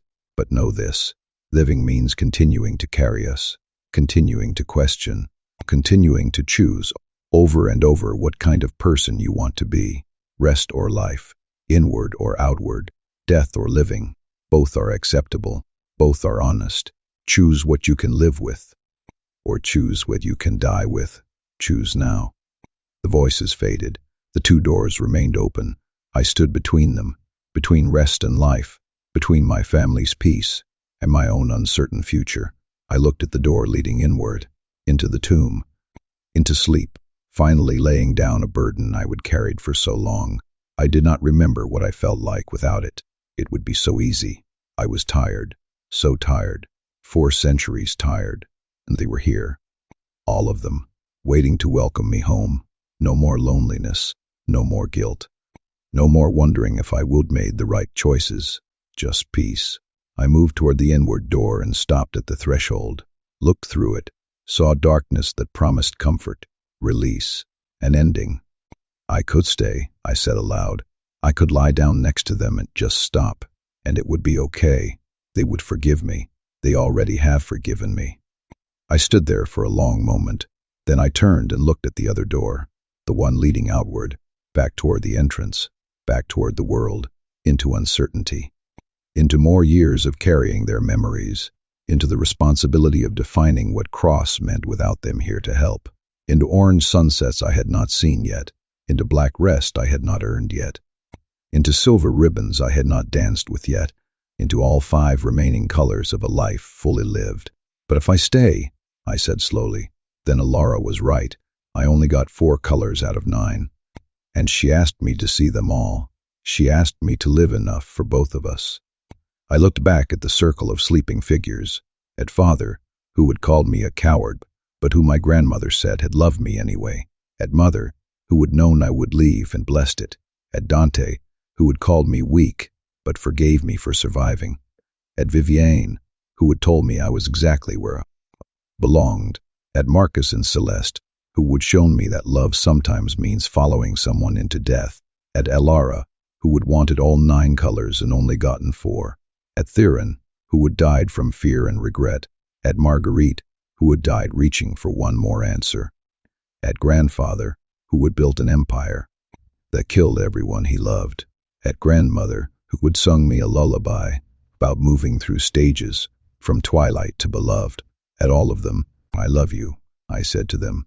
I love you, and I miss you, and I am sorry I left, but I cannot stay, not yet, not until I have seen the other 5 colors, not until I have finished the journey Grandmother mapped out for me, not until I have lived enough to actually be tired, instead of just running until I collapse.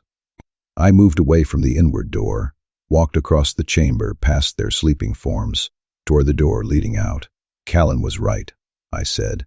The bloodline ends with me. But that does not mean it has to end badly. It just means I get to decide what cross means, what it stands for, what legacy I carry forward. And maybe that legacy is not about power or empire or living forever. Maybe it is about choosing honestly, about speaking painful truths, about surviving with purpose instead of just surviving. I stopped at the threshold of the outward door, looked back one more time. I will come back, I promised them, someday, when I have earned the rest, when I have seen orange and black and silver, when I have moved from twilight all the way to beloved, and I can lie down next to you, having lived instead of just survived. But not today. Today I choose outward. I stepped through the door leading toward life. Behind me the chamber pulsed once with silver light, and their voices came again, softer this time, proud, well-chosen little raven, well chosen. The outward door began to close behind me. But before it sealed completely, I heard one final voice, my mother's voice, speaking alone. "We will keep your place warm, Shade. Take your time. See all 9 colors. Dance all the dances. And when you finally come home to rest, we will be here waiting. We will always be here waiting. But we are glad you are living first." The door closed. The tomb was behind me. The passage ahead led upward.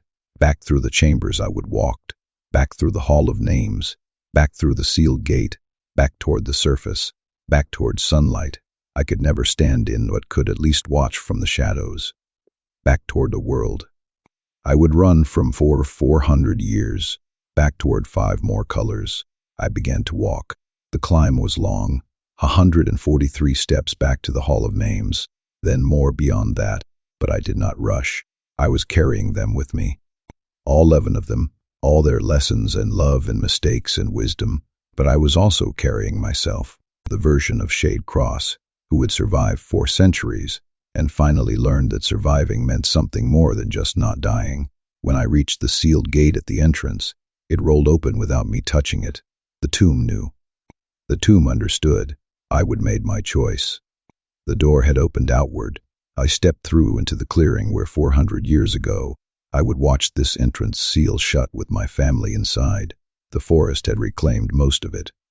But the moon was out, full, bright, no eclipse this time, and I could see clearly. See the path leading away from the tomb. See the trees reaching toward the sky. See the world still turning, still living, still offering chances to people who would thought they would run out of them. I looked back at the tomb. One final time, the stone door was rolling shut behind me, sealing again, waiting for the day I would return to claim the resting place they would carve for me. But not today, not for a long time yet. "Thank you," I said to the sealed door, to the family sleeping behind it, to 400 years of guilt that I was finally learning to set down. "Thank you for letting me leave. Thank you for letting me come back. Thank you for loving me enough to forgive both. I will make it worth it. I promise. I will see all 9 colors. I will live enough for all of us. And when I finally come home to rest, I will have stories to tell you, real ones, about living instead of surviving, about moving through stages instead of staying frozen, about becoming beloved instead of just being twilight." The moon shone overhead, full, bright, illuminating the path ahead. I turned away from the tomb, and I began to walk, not running this time, walking, toward orange sunsets I had not seen, toward black rest I had not earned, toward silver ribbons I had not danced with, toward 5 more colors, and however many centuries it took to really see, and Shade Cross. Last of the bloodline, survivor, coward, hero. None of those things, and all of them at once. Just someone who would learn, finally, after 463 years, that the bravest thing you can do is choose to keep living, even when rest is offered. I disappeared into the forest. The tomb stood silent behind me, waiting patiently for my return. But I would keep it waiting a good long while yet. I had 5 more colors to see, and all the time in the world to see them. That is the end of this tale, but in the world of the supernatural, there is always another shadow waiting. Thank you for staying with me through every twist, turn, and heartbeat. If you enjoyed the ride, there is more waiting for you. Take a look at the other audiobooks on this channel. Do not forget to subscribe if you want more magic, monsters, and stories that go bump in the night. Until next time, stay curious and brave.